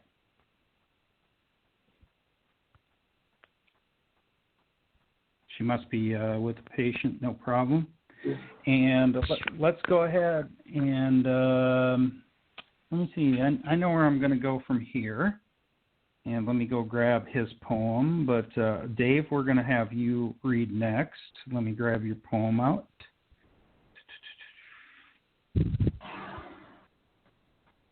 Okay, I'm getting there. So one time I wasn't prepared.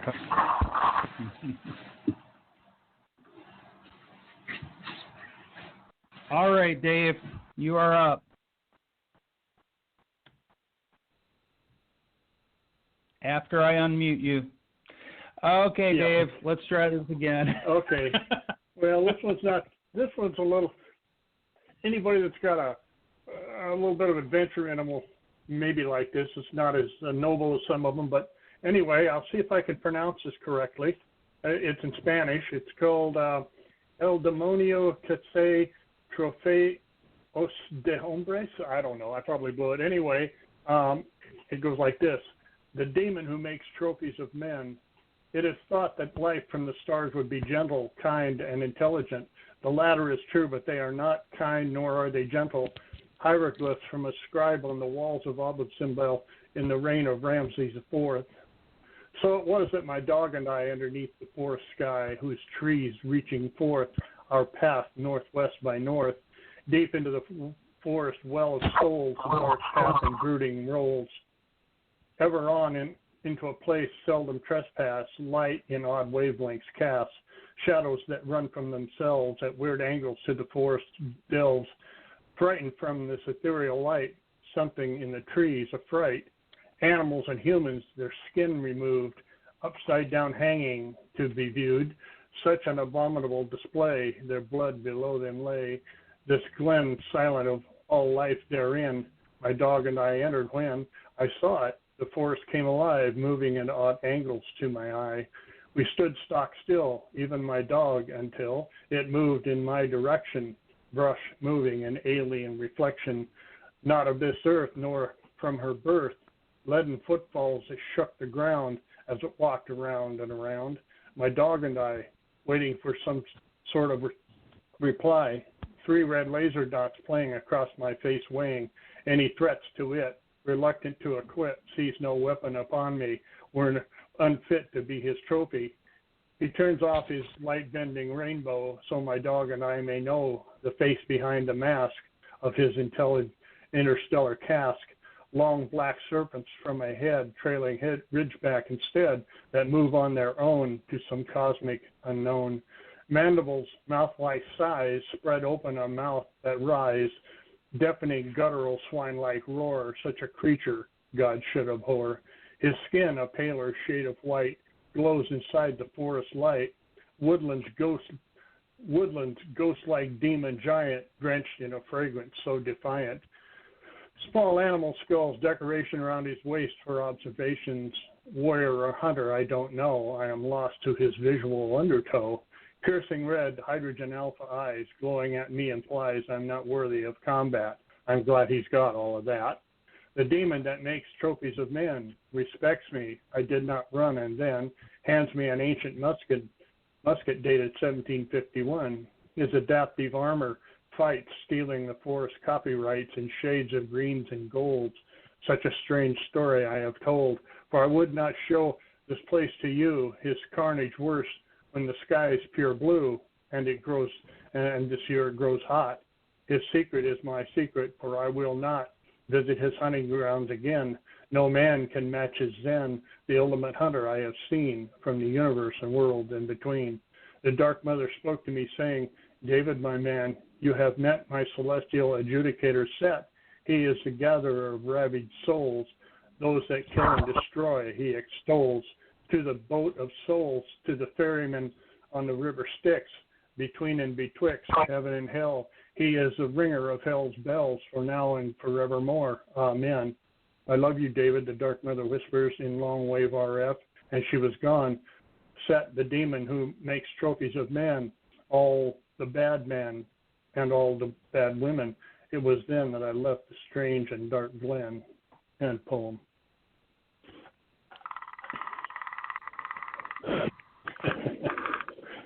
There you go.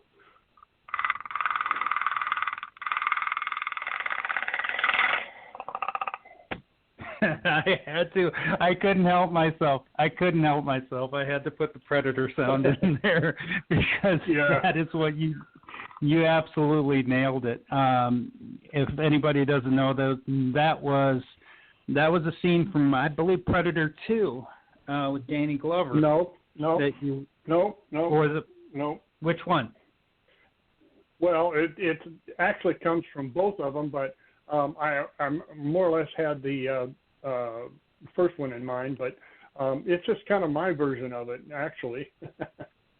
Yeah, and it turned out excellent, but I really noticed the musket part, because that scene right there really it's been imprinted into my head, especially with those kind of tales, and I think that you've brought in the sci-fi part of it out real well in this. I really like that.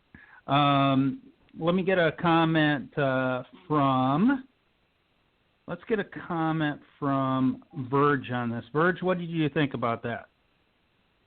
Wow, I really don't know what to say about that poem. This poem is really, really clever, really, really interesting, really twisted. The ridge backline is a reference to the dog. I don't know. I'm kind of stumped as to what to say. But what I will say is very, very, very interesting write, Dave. You clearly have a lot to say. Keep writing, bro. Keep writing. I thoroughly enjoyed it. Very, very different, but very, very cool. Oh, thank you very much.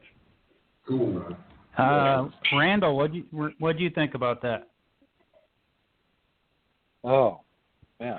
Well, I know the movie well, and I love the storytelling and the imagery that's woven through here. You did quite an exceptional job in that, Dave.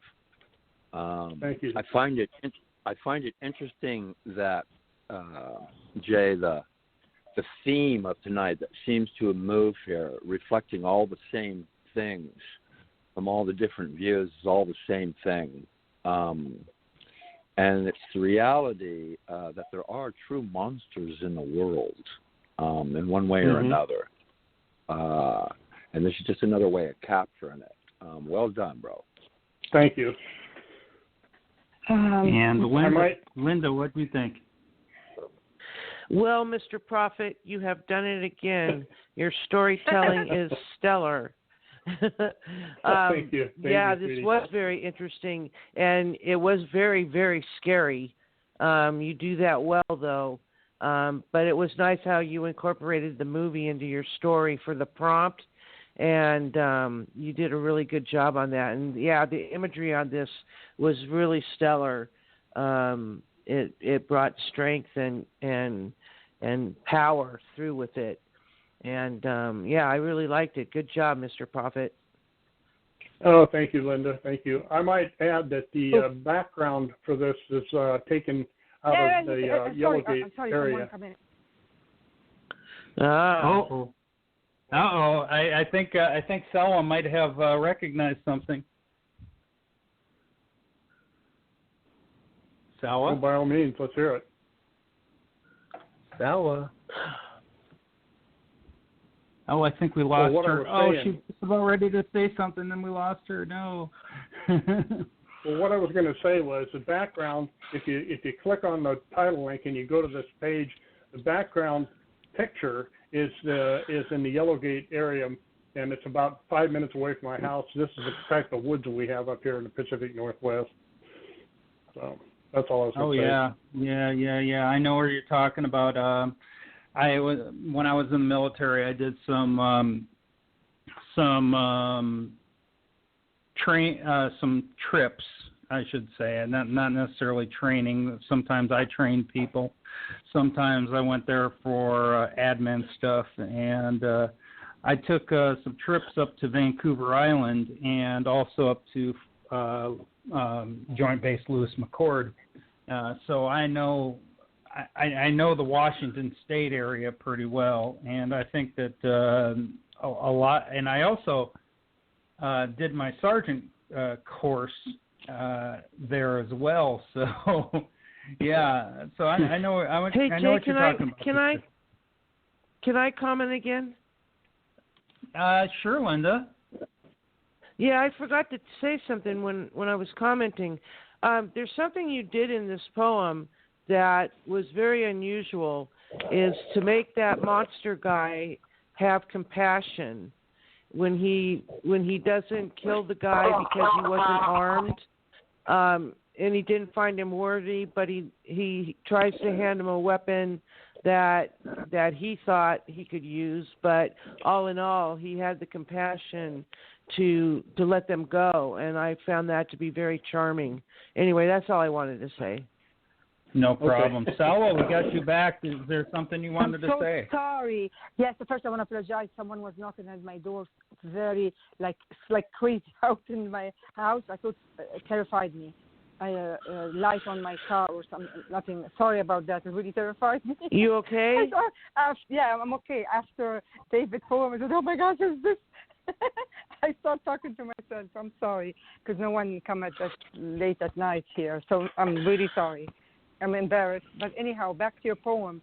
I see something completely different. You think I'm crazy, but I see something like really strange, different. I remember in the past you wrote a poem about also pharaohs. I think you're fascinated by this era, how the kohal and how she her makeup. I remember this very well. I think here it's also how people always wonder the stuff that maybe I'm wrong, but I read about this, how people think are demons who built all this civilization of pyramids and no, like it's hard to. I don't. Some people think that. I said, is he going with this there? Because you mentioned them, the demons who make trophies of man. That life from the start would be gentle, kind of intelligent, but not kind of. I thought hieroglyphics from a scribe on the walls, the Abu symbol. So that made me think of that. I'm not sure if that's where you're going with it, but there is theories about it. A lot of people think it's not true, of course, but people think, oh, maybe how they put the pyramids together, how they did all the, all these temples. Anyway, that's what. Yeah. That made me think of it. Yes? Yay!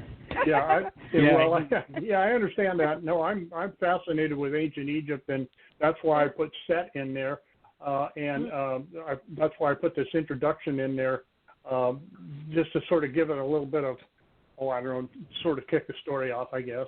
Yeah. Yeah. Okay. It made me think of that. I couldn't help it. Mm-hmm. But the great read, scary one. Like it's really scary. I don't know how I say it. Thanks. Bella, can you make a comment? Sorry, you said Salwa. Yeah, I'm still here.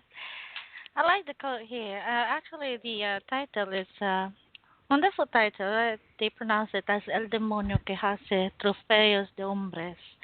So that's how they read it. And the theme tonight, I didn't know that we have a theme tonight. It's surprisingly like from the start of the poem until the Dave's poem, it speaks about how people are to each and everyone, how they treat people. But little they think, there's something in that kind of character. Well, my favorite word now is humanity because I learned that last year. I started to really learn that word last year. I didn't have that before. And then tell me that you have that all throughout, then I'll tell you face to face that you're lying to yourself because no. Then in Dave's poem, I can't relate to the movie, Dave. I'm so sorry I'm not into David because I'm not into movies. But it made me play of the names of the 7 demons here. You know, the 7 demons? Beelzebub, Satanus, Leviathan, Mammon, Belphegor, Asmodeus, and Lucifer, if I'm not mistaken. They are the composition of a person, and David is an amazing poet. I just don't want to say anything more, but I know where the path is going, and I'm just quiet here listening to your comments, guys. Thank you. All right. Hey, Bella, you've been asked to read this next poem. Well, I'm about to tell everybody good night. So thank you. I had a good time tonight, and I'll see you all later. Have a good night. All right. Good night, Dave. Good night. Bye. Bye, Dave. Good night.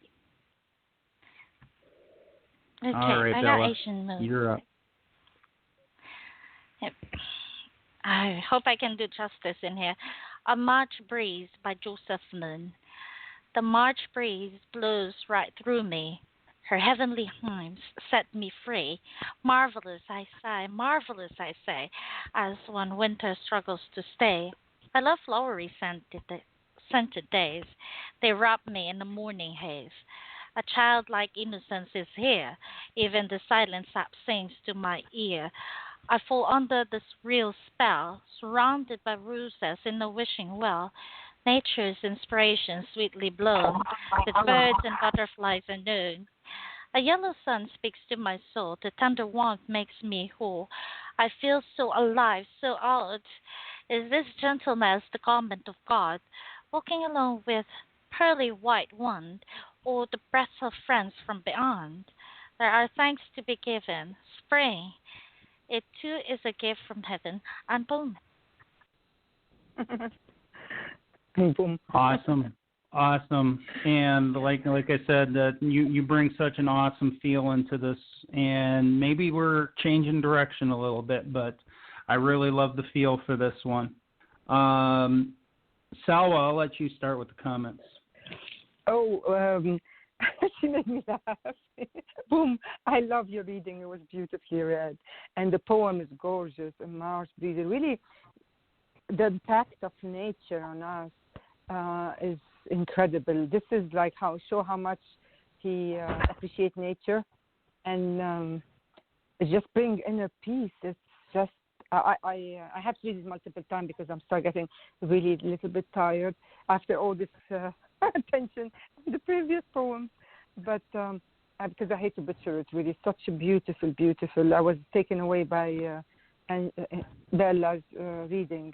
Truly, it's very soft, gentle, and just speak about the beauty of nature, the breeze. It's just like I feel I'm there. It's so beautiful.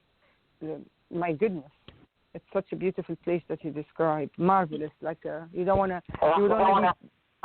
Yes. You want to stay no there. Kidding. You don't want to leave the place. I agree with you. Yes. Bert, what do you think? Yeah, again, this love for nature. I do like when people write about nature. It's such a because it's. I think I had a conversation with Bella earlier privately, and I said that nature is one of the perfections that we possess in life. When you look at nature, it's such a beautiful thing, and the way that Joseph kind of transcends that whole thing from the cold of winter. Sorry, guys. The cold of winter to the birth of spring. It's a beautiful, beautiful thing. A really, really well written piece. Good read there, Bella. I like that too. So, yeah, very, very cool piece and very enjoyable. And yes, JP, a slight change in direction for sure. Thank you very much. And Randall, what do you think? Well, I just wrote him a content. This is gorgeous. It moves like a fresh scent across the page. Like Saul said, this is quite a beautiful piece. Well done, Joseph. A bit of taste of spring. Wonderful. And Linda, what do you think? This was a beautiful piece.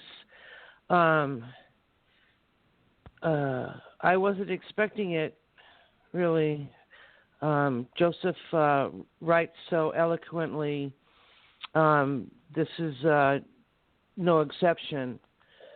I think the imagery in this was very moving and colorful, and the love that he shows for the nature and the changing of the seasons was just brilliant. I really liked it a lot. Good job, Joseph. And Bella, you read it. What do you think? You know what symbolizes spring? It's a rebirth, a new love. And so take away love. Okay, just fuck love then. That's a rebirth. Okay? From old you to your new you. You're becoming. So that's the symbol of spring, and I love spring. And when I look at the flower budding and then blossoming slowly, makes me realize that there's life after darkness. And Ishan, you're a wonderful poet. I love you very much. All right, Boo, your piece is on the board.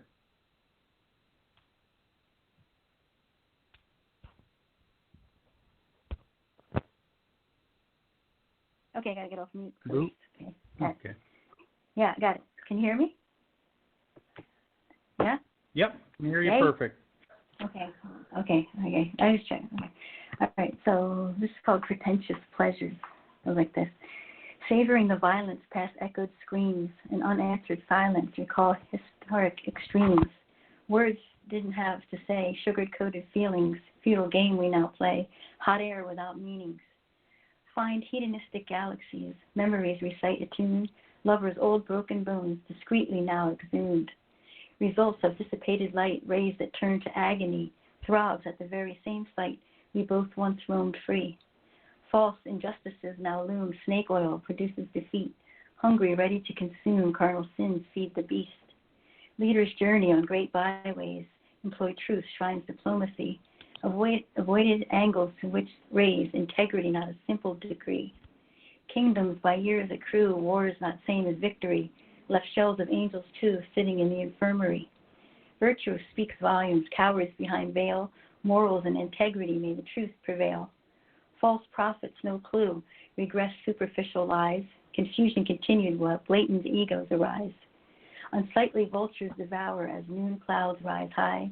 Trust me, tastes real sour. Shady actions can't justify. End poem. I like this, Boo. I like this a lot. Once again, you bring me down to the home of Jimmy and Faye Baker, where another church arose up out of it, and but the original thoughts and the original pleas and everything behind it, and to see when I was down there and I was looking at the whole, I went and I walked through the entire compound. I wanted to see what it was like.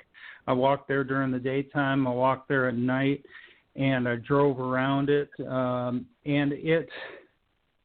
how much of it is now in waste and how much of it is decaying.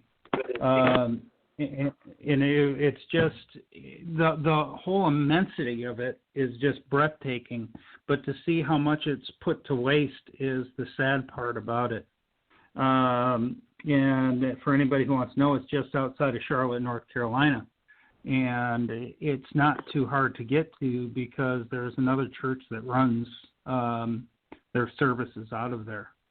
And they're an open church. They're an open people, and they run stuff all the time. So, but they can't keep up with everything that place has. So the outside amphitheater, it was an entire stadium, is pretty much falling to pieces as we speak.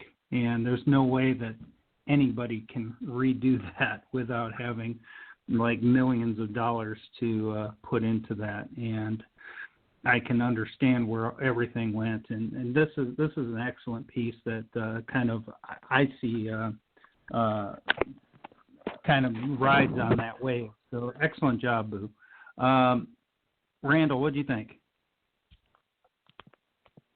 Well, she hits it on the head as far as deceptions that are going on so many levels here. And then, Jay, you back it up on the religious fronts there of seeing so much bling that we just look at and go, ooh, shiny, and forget the whole concept of why that place should even exist would be the basics. And I think it's wise that we all beware of out-of-pocket revelations. You know what I mean? But as far as Boo's piece, quite a powerful write here. A lot of imagery. I liked it. Thank you. And Verge, what do you think? Yes, again, a classic Boo piece.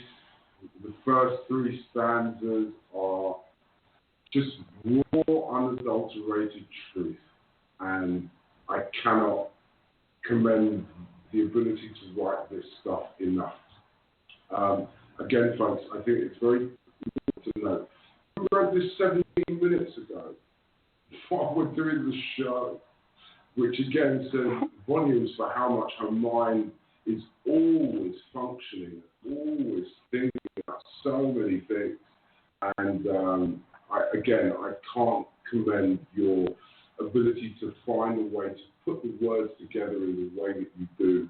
This is certainly one of those really classic Boo poems. I enjoyed it immensely. Great job, Boo. Thank you. Thank you. Thanks, Cindy. And Linda, what do you think? Well, as usual, Miss Boo comes across. This was no exception. I'm like overwhelmed by this piece. It was, from what I saw, it was of destruction of society, and it was well portrayed in this lovely piece. Lots of distinct imagery.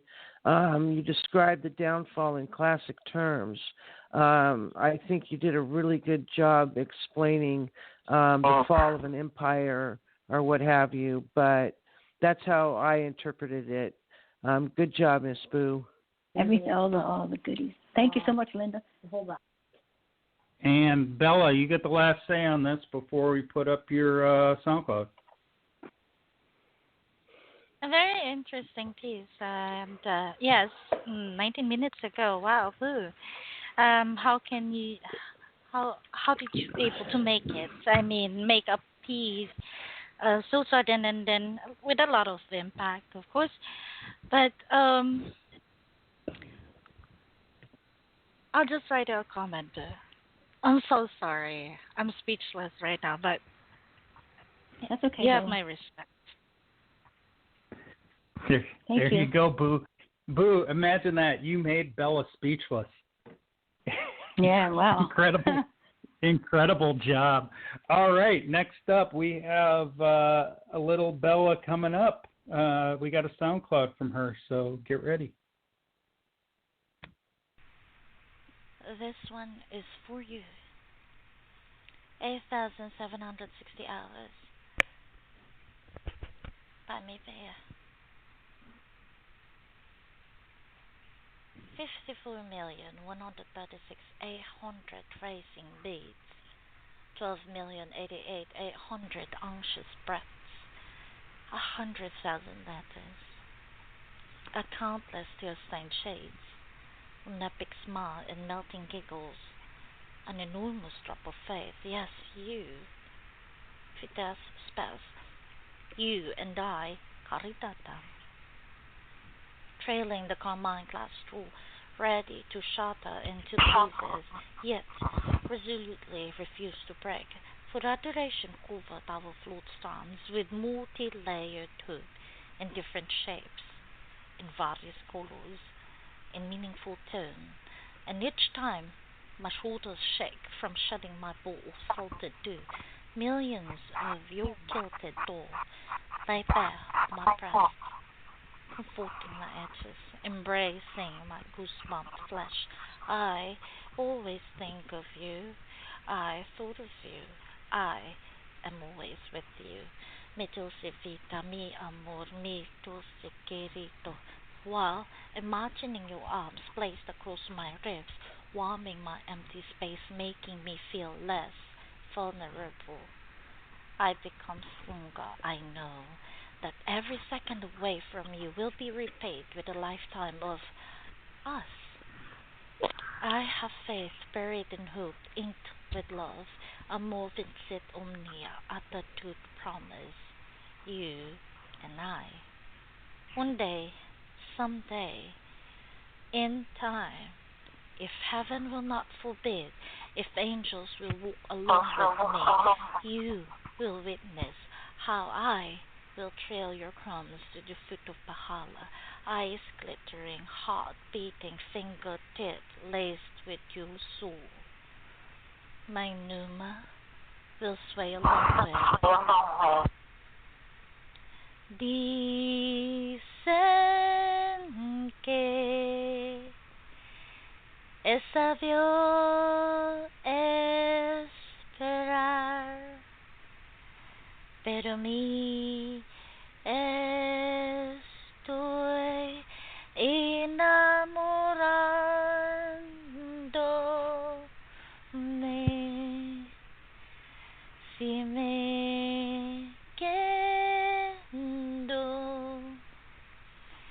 ¿qué será de mí? Si me estoy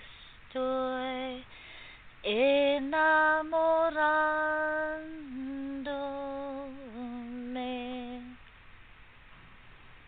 Today, this countdown will end, sealing amours with et ego pro ecto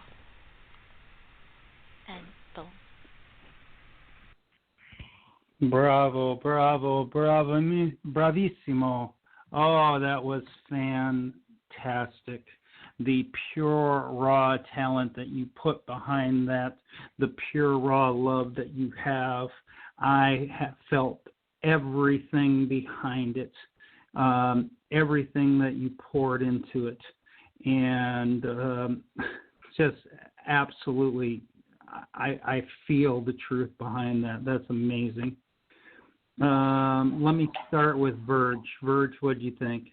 Whatever will be, will be. Beautiful, Bella. Really lovely poem. Great rendition of the feelings of hope that you are clearly a person who deeply believes in. And for all the things that we heard earlier, this is the antithesis of the wish for love and hope to be the thing that we nurture, that we allow to grow. Singing as well at the end really made the poem. So fabulous job. And like I've told you, I will not be reading any of your poems or anything that you ask me to read again because you need to do it yourself. It can't possibly have the power it has from the person who wrote it. So fantastic job. Really, really great piece. Gracias, Butch. Butch is my god, by the way. And Randall, what do you think? Well, I love the emotional impact, but some of the word phrasing in here is quite exceptional. And each time my shoulders shake from shedding my bow of salted dew, millions of you quilted down lay bare on my breast, comforting my edges. That's a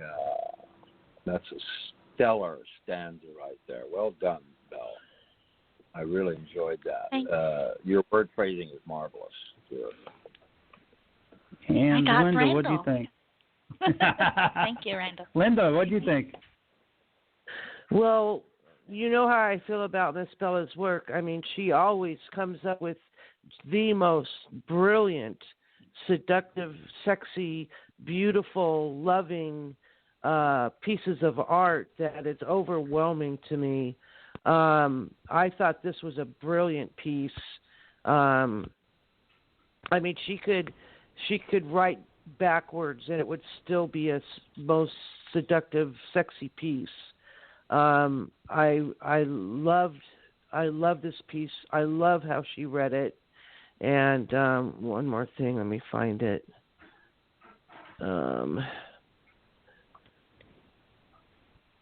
You will witness how I will trail your crumbs to the fool of Bathala. Very nicely put. Very nicely put.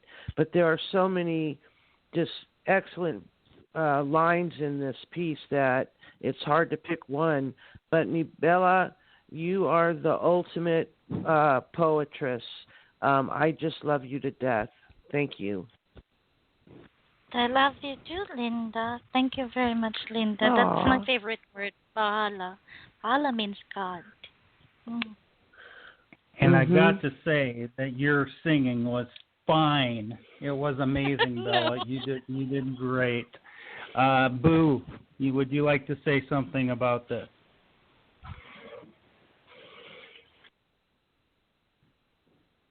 Oh, we just lost Boo, unfortunately. I'm guessing she got busy at work. So, let's see where we're going to go from here. Oh, I said I was going to go Dante next. So, here we go. All right, Randall, you take care, brother. And we lost Randall, so we're down to the four of us. Okay, play a little Dante. Upon a winter morning, I walked all night, deep in thoughts lost, and kept on dreaming about this love. She who captured not only my mind, but my heart, soul, and body. The brightness so bright that even the brightest star can't outshine. One whisper and Cupid struck me with his sword. Is it true? Will you be mine?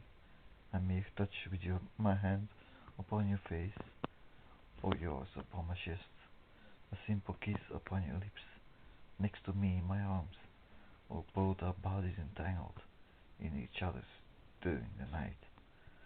So let me sail upon the ocean, across the rough deep blue, for once I set my eyes upon revenge, but that is out of sight, for she has come into my life, swept me off my feet, for she pushed me back into my seat, as she sits upon her throne, I made for her out of wood.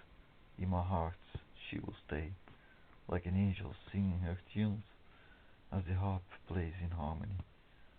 I am your knight, your captain, your king, and your captive, from now to the end of the world, and not even the sands of time will scare me away.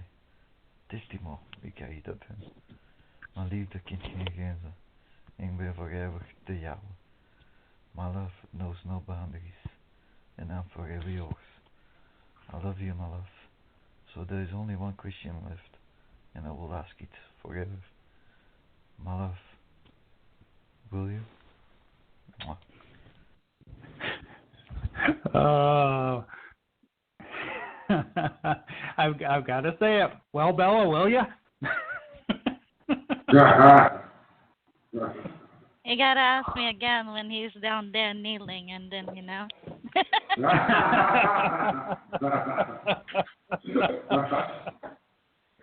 Yes, I agree. There's only one Bella and Dante, and there's no one that could ever replace that or shine a light to you two guys. I 100% agree with that. Amazing job, Dante. I could feel the whole thing. Linda, what do you think about that? Well, I love Dante's work. I wish he would have spoke up a little bit better when he was reading this, but I read along, so I got the gist of it. His yearning to have his love is so ultimately shown here, and the imagery on this was just brilliant. It was very colorful, and I think he talks so beautifully of how his love is going to come to him and how he's going to ask her, the question of, will she stay? And it's very heartfelt and loving. And I got a few tinglies when he was reading it. But, yeah, it was very well written. Good job, Dante. And Virg, what do you think?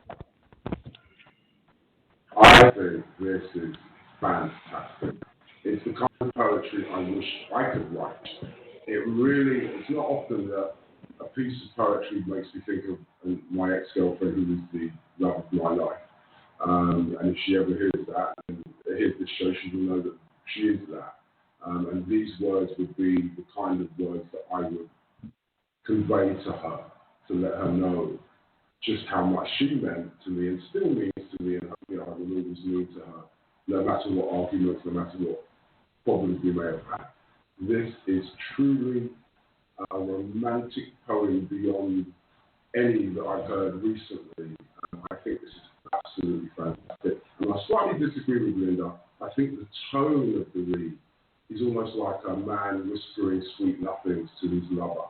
And there is no better way to convey love in my opinion. It's a beautiful, beautiful piece of art. Really, really great. Thanks for sharing it, Dante. And once again, we've got to think that English is not Dante's first language. So for him to speak this way and bring this forth, I think it's just absolutely brilliant. Yeah, you could hear and feel the emotion in his voice. I loved it. Great job, Dante. And let us continue on with someone else who is on the board, and I'll go ahead and read this poem. This is from P.M. Murphy, Patrick. This is called Guidance. And I'm glad to see him back, and can't wait to get him moving around here as well. So let me read this for you.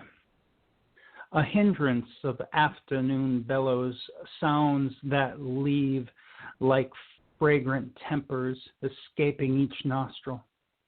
Down beneath a dark sky where rolling clouds drag down streets and angels sit cluttered in empty parking lots with a soon-to-be rodeo by tomorrow. Rusted metal and iron casted together, chains made for a king, with dust rolling across leather-cased shoes, and inside a siren of sealess oceans. The mist lifts as fluorescent light glares, coming to get me again, searching for a man left in chains. End poem. This is deep. This is so freaking deep. Everything that Patrick writes is deep. If you haven't been introduced to him, he's definitely someone you want to read up on, because even though he is young, the depth of his words just goes beyond. I feel almost a society that has left an open parking lot within a person, something that is almost like, yeah, I'm always looking for something to open me up, to get me moving, to turn this into some type of celebration, but it always drags me down. And, you know, it's something is looking for me that always brings me down and leaves me that man in chains. So I think that this is quite a brilliant piece. Linda, what do you think?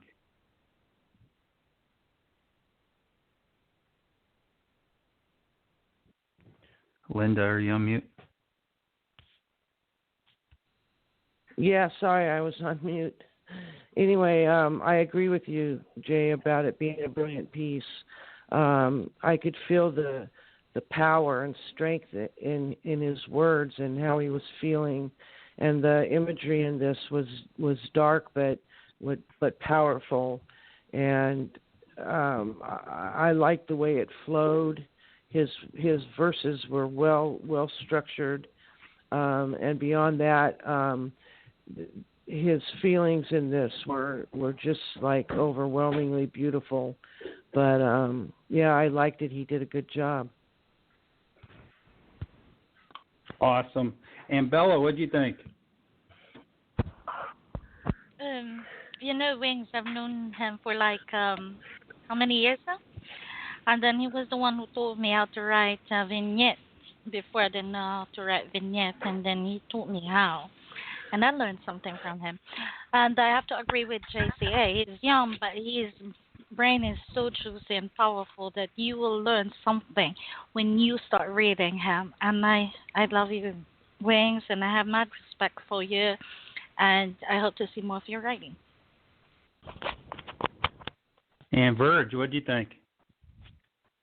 If ever there was a journey through guidance, this is a very interesting way to go about embracing the idea of what can guide us and how we need to deal with guidance in ourselves. He says it's just the soul who pens his thoughts well, and then he also says he hasn't written anything in a while. Well, young man, I would suggest pick up your pen and write more, because you clearly have a lot to share. I found this very interesting and a very, very cool piece of art. Yeah, very good. Enjoyed it. All right. Hey, Bella, you got your seatbelt on? You gonna go for a ride? Linda, you got your seatbelt on? Yes, I do. Okay, it's time for a little Verge, so get ready. Right on. My God. The total package. So, what in truth makes the total package? Well, a black lady told me it's unique delivery with words that ravage a place in the mind that leaves permanent damage. Now, I'm not Linford Christie, don't look at my crotch, it's words that I use that reach the top notch. I play lyrical hopscotch while others stage hop, cause verses I'm writing don't need the full stop. I'm writing with purpose to make your heads nod, but don't nod your head, cause my delivery's hot. Nod your head because logic I've used makes your ears point. Like Spock, and ideals you hold dear are now on the rocks. It's poets who plot while dummies just rock, cause they're stuck on performance, not lyrics you've got now. Don't get me wrong, I can take criticism, but arseholes with opinions shouldn't enter my dominion, cause they'll enter a void when my wordplay gets in them. I strike with snake venom to bite through your denim, and don't feel the need to have a palace like Blenheim. Just give me a home without mobile phones and freedom to write poems to dethrone these corrupt institutions who leave us their bones, but then are the first to say, young man, when in Rome. Yeah, when in Rome, what? Live like you're at home. Well, that just doesn't seem right. More hooligan fights by those ignorant whites. Meantime, it's us blacks who they say live to fight. Well, maybe that's true. That thought leaves me blue. So get us gloves and a ring and we'll see all king. And I'm not talking Don, more like Iron Mike. This ear-biting thing still doesn't seem right. Depression set in when he dealt with women who saw a young man that they knew they could scam. The press will keep saying he did this rape thing. But I say to you people, remember the motto, a white man who showed Mike Tyson true love and proved that his life needn't be so.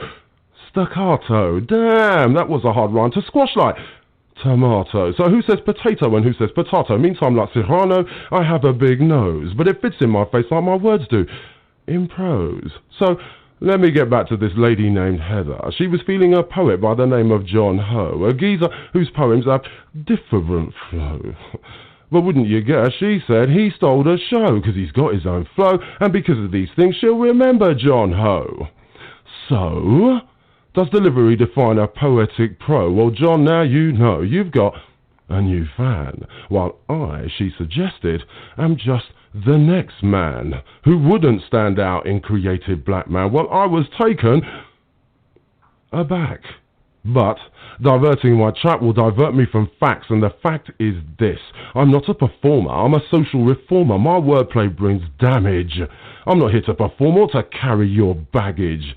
So I guess that's why, in Heather's eyes, and maybe now in some of yours, I'm not the total package. Hell yes. Hell yes. Hell yes. I love this Verge. Oh my God. You know what? I'm looking at this and I enjoyed right here. I'm not a performer. I'm a social reformer. My wordplay brings damage. Okay, I really like that, brother. You absolutely caused damage, and it's like we got so many people who just want to perform, who just don't want it to be nicety nice. They don't want to hear the cold hard facts. They don't want to hear something that comes forward and bitch slaps them in the face. But you know what? Every once in a while, people need to get bitch slapped because they don't understand what they're doing to other people. Bam, there you go. All right. Excellent job. Thank you. Linda, what do you think? Well, Verge is one of my favorite poets on All Poetry, and this is the reason why. Uh-oh. Anyway, I thought I was on mute. But this is the reason why. He just writes with such portrayal and power and what's the word I'm looking for? Passion is the word I'm looking for. His poems are full of passion, and this was no exception. It was like the bomb. I just love. Well, and then again, you have the way he reads them, which is an art in itself. You did like a stellar job on this, Verge. I'm impressed. Thank you for sharing it. Thank you for saying so, Linda. I appreciate it. All right. You're welcome. I know what I'm going to do next. Unfortunately, we lost Bella. Bella is she's got to work too, so we got everybody who works. Blog Talk booted me out. Call back. All right. Yeah, and let's go ahead and play a song here. And we'll put a little Bud in. I know Bud is listening to us right now, so which is a good thing. Hello, Budo. And I want to say that Bud is now the front page picker. Oh, Bella's calling back. We'll see if she can get a comment for Verge if she gets back in time. And if we do that, we can do that. I want to just say that look for Our House on Wednesday at noon Eastern.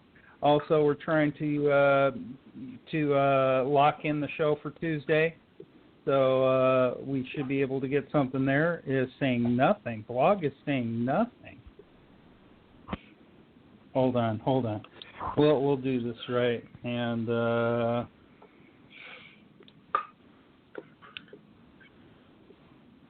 I'll have her call me, and then I'll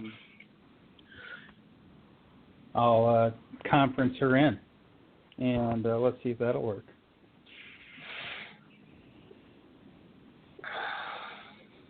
I see. Because that works actually better. You know, guys, there's so many different ways to get you guys onto the shows. So don't ever get discouraged that we're not going to get you on, because we're trying our best.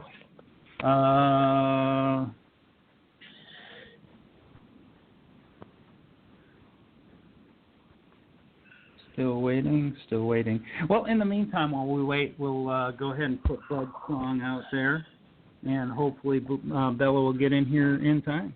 And this is called Better Man by Budo.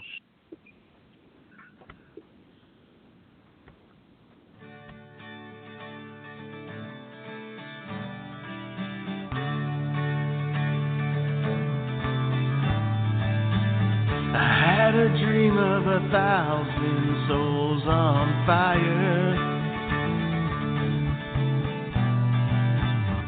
screaming please for a better life than seen,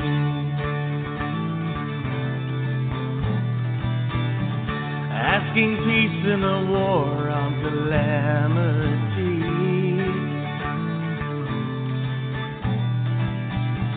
asking this from you and from me.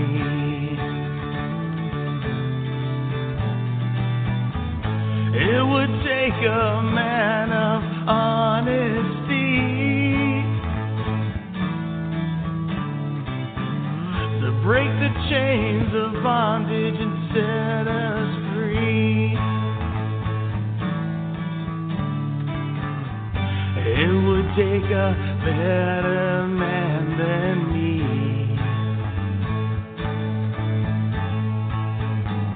It would take a better man than me.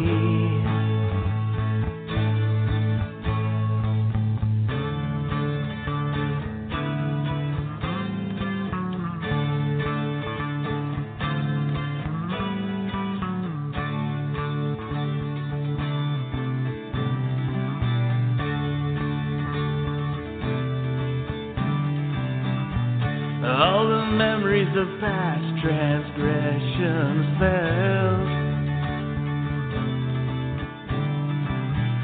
My future lies of thoughts that now reflect. How can we do what is right in times like these, and pave the way to a brighter light to see?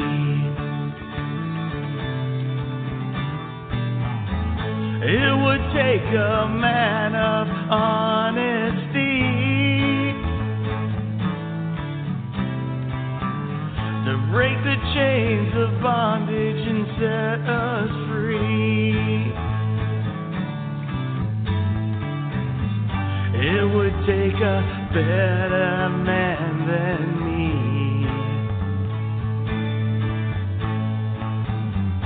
It would take a better man than me.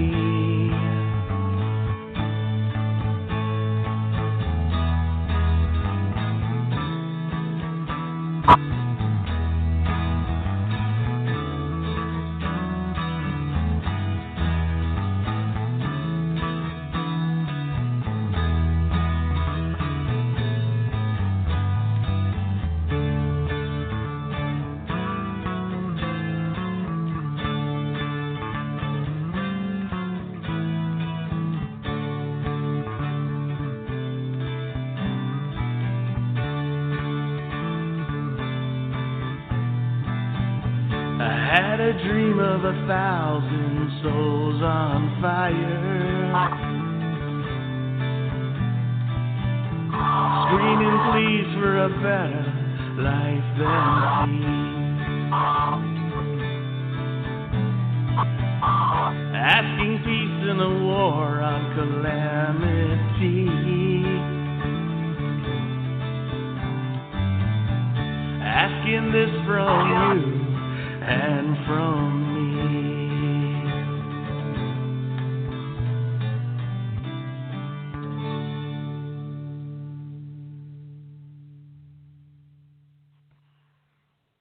Wow, this is a great piece, and you know what? It is going to take some honest people to really look at themselves and to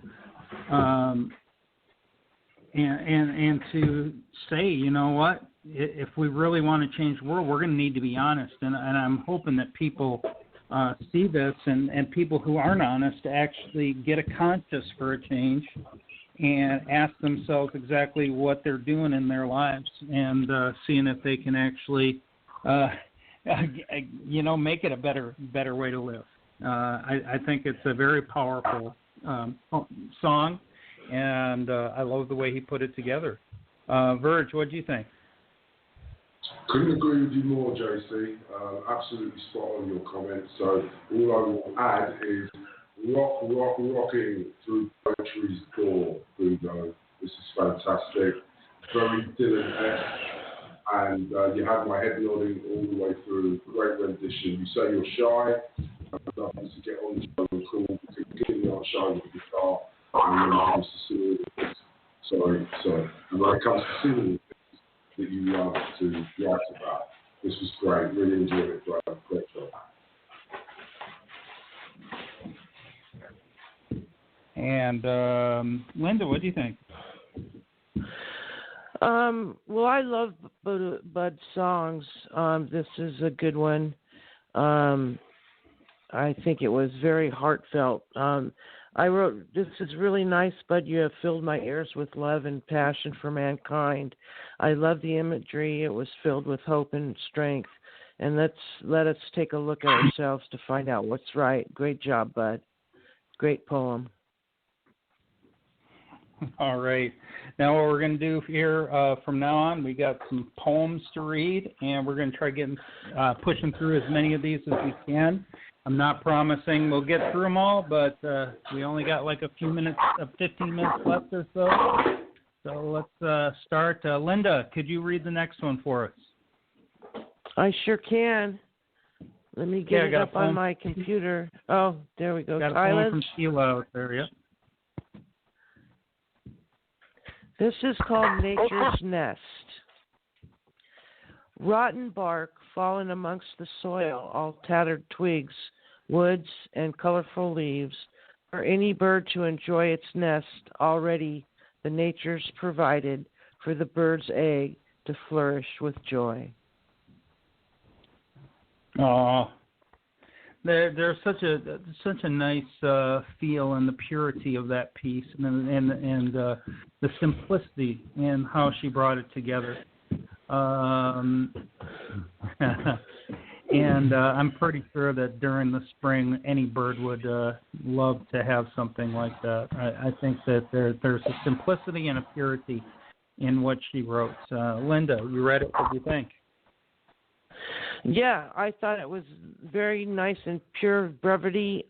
She did a great job in a few amount of words, talking about nature, that the love came through.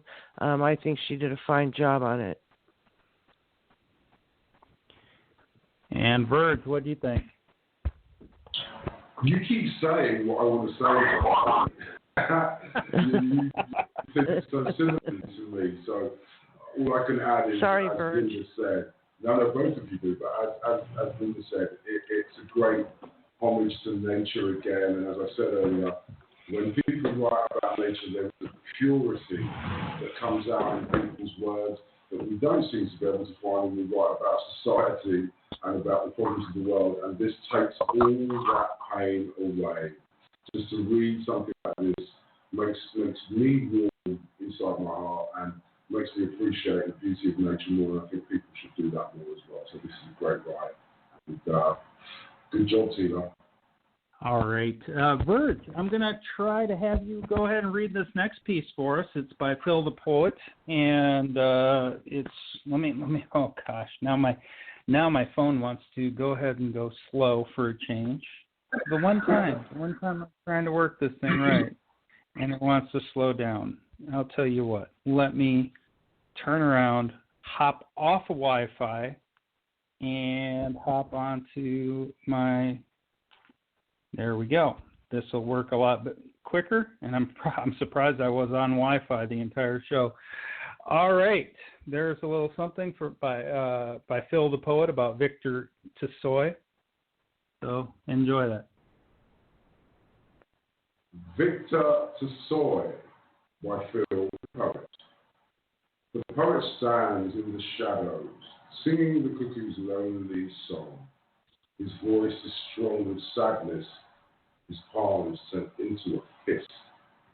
Wearing an ordinal number on his sleeve, greets the last hero before the war begins. Standing in the solitude of silvery wings, flying through fresh April skies. Singing a song without words that a generation knows by heart, written on a packet of cigarettes, telling a strange tale to no one. Step forward in a changing world, away from the archaic Soviet dream. In our eyes, the stars seem brighter on the rooftop of an empty house. On the road in the early hours of the morning, the poet drifts and the nation mourns. Slowly, his eyes close for the last time, giving the world a final good night. End poem. Wow, this is powerful. I just read the author's notes a little bit. It was a singer-songwriter who created one of the Soviet Union's most popular musical influential bands in Russian history, and he was part of a film called The Needle, and ultimately, after 10 albums, he went to Latvia and to work on the next album. But 2 months after his last concert in 1990, he died in a car accident. And this is it's a powerful, powerful message that, hey, we're never promised tomorrow. We're never promised anything. We have to go out and take what we have and be able to survive with what we are given. And when we lose and when we let go of something that was strong to us and something that was powerful to us, what are we going to lose if we don't grab a hold of it? And I think that this is a powerful message. Verge, you read it. What do you think? Yeah, I agree again with much that you said, JC. In a nation that has gone through so much trauma and revolutionary movements, to find an artist with this degree of depth and feeling is really quite incredible. And it just goes to show that even in a nation like Russia, which is so cold and the people are so cold, that there are people there, like there are every nation in the world, who feel the vagaries and the difficulties of what societies present. And as you say, JC, we must always continue to try to better them, and no better way than through art. So this is a very interesting read for me, and I enjoyed the time a lot. And Linda, what do you think? I thought this was a very tragic piece. It's kind of sad. And I think trying to be an artist in a country like Soviet Russia must have been a really hard thing to do. And wanting your freedom to express yourself the way you wanted to express yourself was not only frowned upon, but sometimes violently attacked. So this man who was this lovely artist who performed and did his thing, I think in his heart he felt that there was more that, like singing a song without words, he wanted to say more, but in his longing for that, he tragically dies. and that's the sadness of the piece. I think it was fantastic. Thanks, Phil. I love Phil's stuff. I read a bunch of his stuff today, and he writes very heartfelt, strong poems. But yeah, thanks, Phil. I agree 100%. Okay. Now what I'm going to do is I'm going to go ahead and read the next poem. It's by Lost Soul 88, my good friend Bob, and this is called Life's Abstract.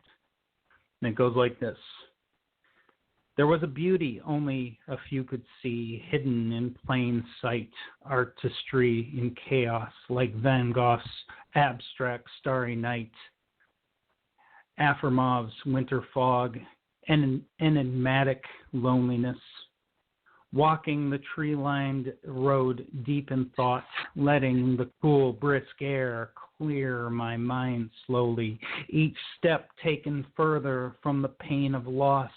There was a heaviness the fog brought to bear, seeing my own reflection in this puddle-filled road, the mist of the cool morning filling my lungs refreshing.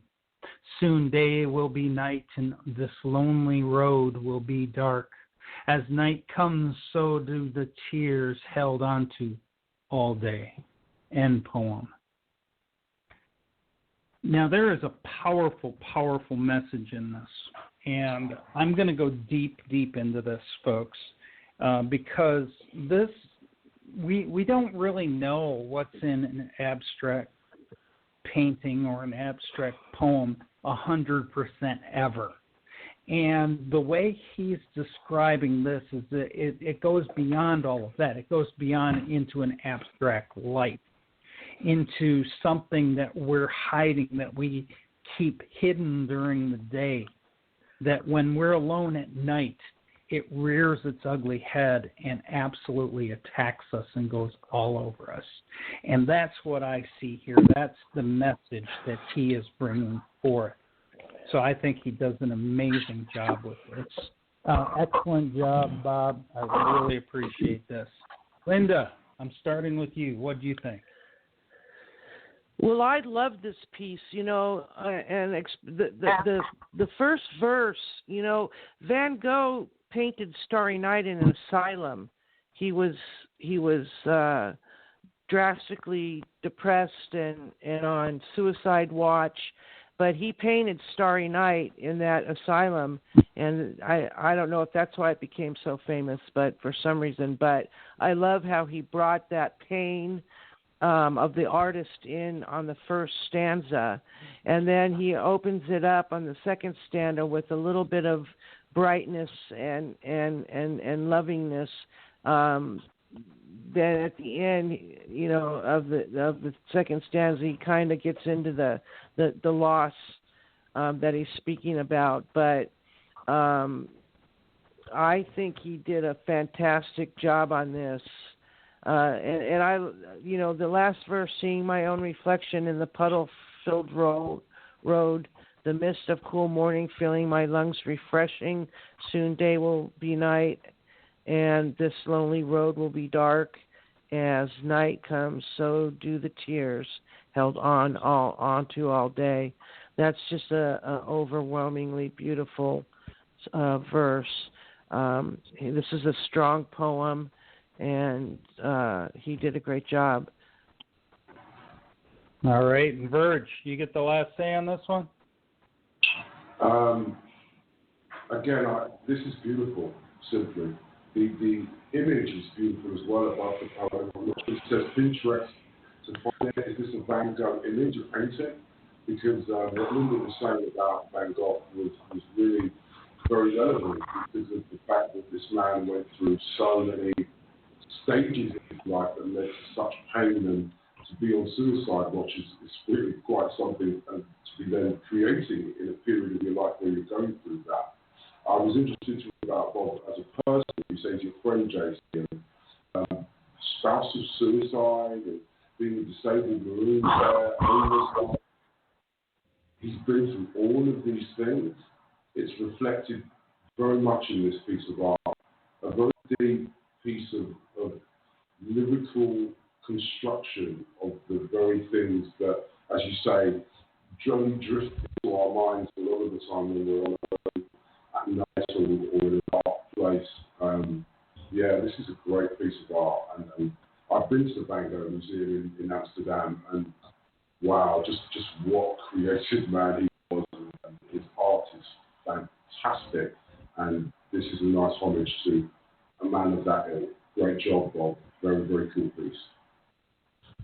All right, this has been such a heavy night. I think we're going to end this night on a very high note here, and probably a silly note. I'm going to save the other two poems for our house on Wednesday. So Beard and Rose, we will get to you guys on Wednesday. Promise that. And right now, there's a special news bulletin by Lawrence, 67. We interrupt your Cosa Nostra poetry for this special news bulletin. We have just confirmed media reports that the all-poetry phenom known as Lawrence 67 was quarantined for coronavirus. According to the arresting officer, Mr. 67 was over the legal limits of Coronas and tequilas. In a statement from his court-appointed attorney, Mr. Shady Grady, don't appeal lettuce, make a deal, senior. Lawrence 67 has been charged with running over some medians and red lights and not stopping at a DUI AP driving under the influence of all poetry checkpoint. His defense was, how could I stop if I didn't see them? This is some bullshit. This has been a special news bulletin from the warped mind of one Lawrence 67. We now return to your poetry addiction. Hell yeah! Okay, that was great. Oh my God, that was great. Lawrence has a twisted mind. I love the way he brings it forward. God, I want to sit down. I want to go to New Mexico just to sit down and hang out with Lawrence one day, because I think that would be just a freaking hoot. That would be a hoot, and gosh, he would tear it up. I know it. Awesome job, Lawrence. What do you think, Linda? I thought it was very clever, very witty. I loved his playfulness in this. It was very cute. Good job, Lawrence. And Burge, what do you think? Lawrence knows that I'm a fan of his. He really is an incredibly funny guy, really witty and humorous in a lot of the things he writes. I just want to read something he put in his bio. I stay home a lot throwing darts and throwing up on occasion. I will write something serious, but I try not to thank you for viewing my profile, and please like and subscribe. Bye. And this news bullet is as big an exhibition of the persona he is. He's a wonderful character, and with age comes wisdom and an ability to laugh at life. I think he brought that across brilliantly in this piece. Great job, Lawrence. Really enjoyed it. Great way to end the show as well, Jason. Good job. All right. At this time, I'll give my thanks. Thank you to Salwa, Linda, Wayne, Dave, Bella, Randall, Verge, Polly for calling, Angel, Dante, Patrick, Joseph, Moon, Meta, Mosh Pit Poetry, Rob, Titus, Bud, out on the board. We really appreciate you all. We're down to the last 60 seconds, and we're going to play an outro music. Thank you, Boo, for making all this possible. We really appreciate you. And let's play a little bit of Green Day. Boo's doing a little bit of Green Day.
All right. Thank you. And this is JCA signing off. Thank you for hanging out with us on Open Poetry and La Cosa Nostra Radio.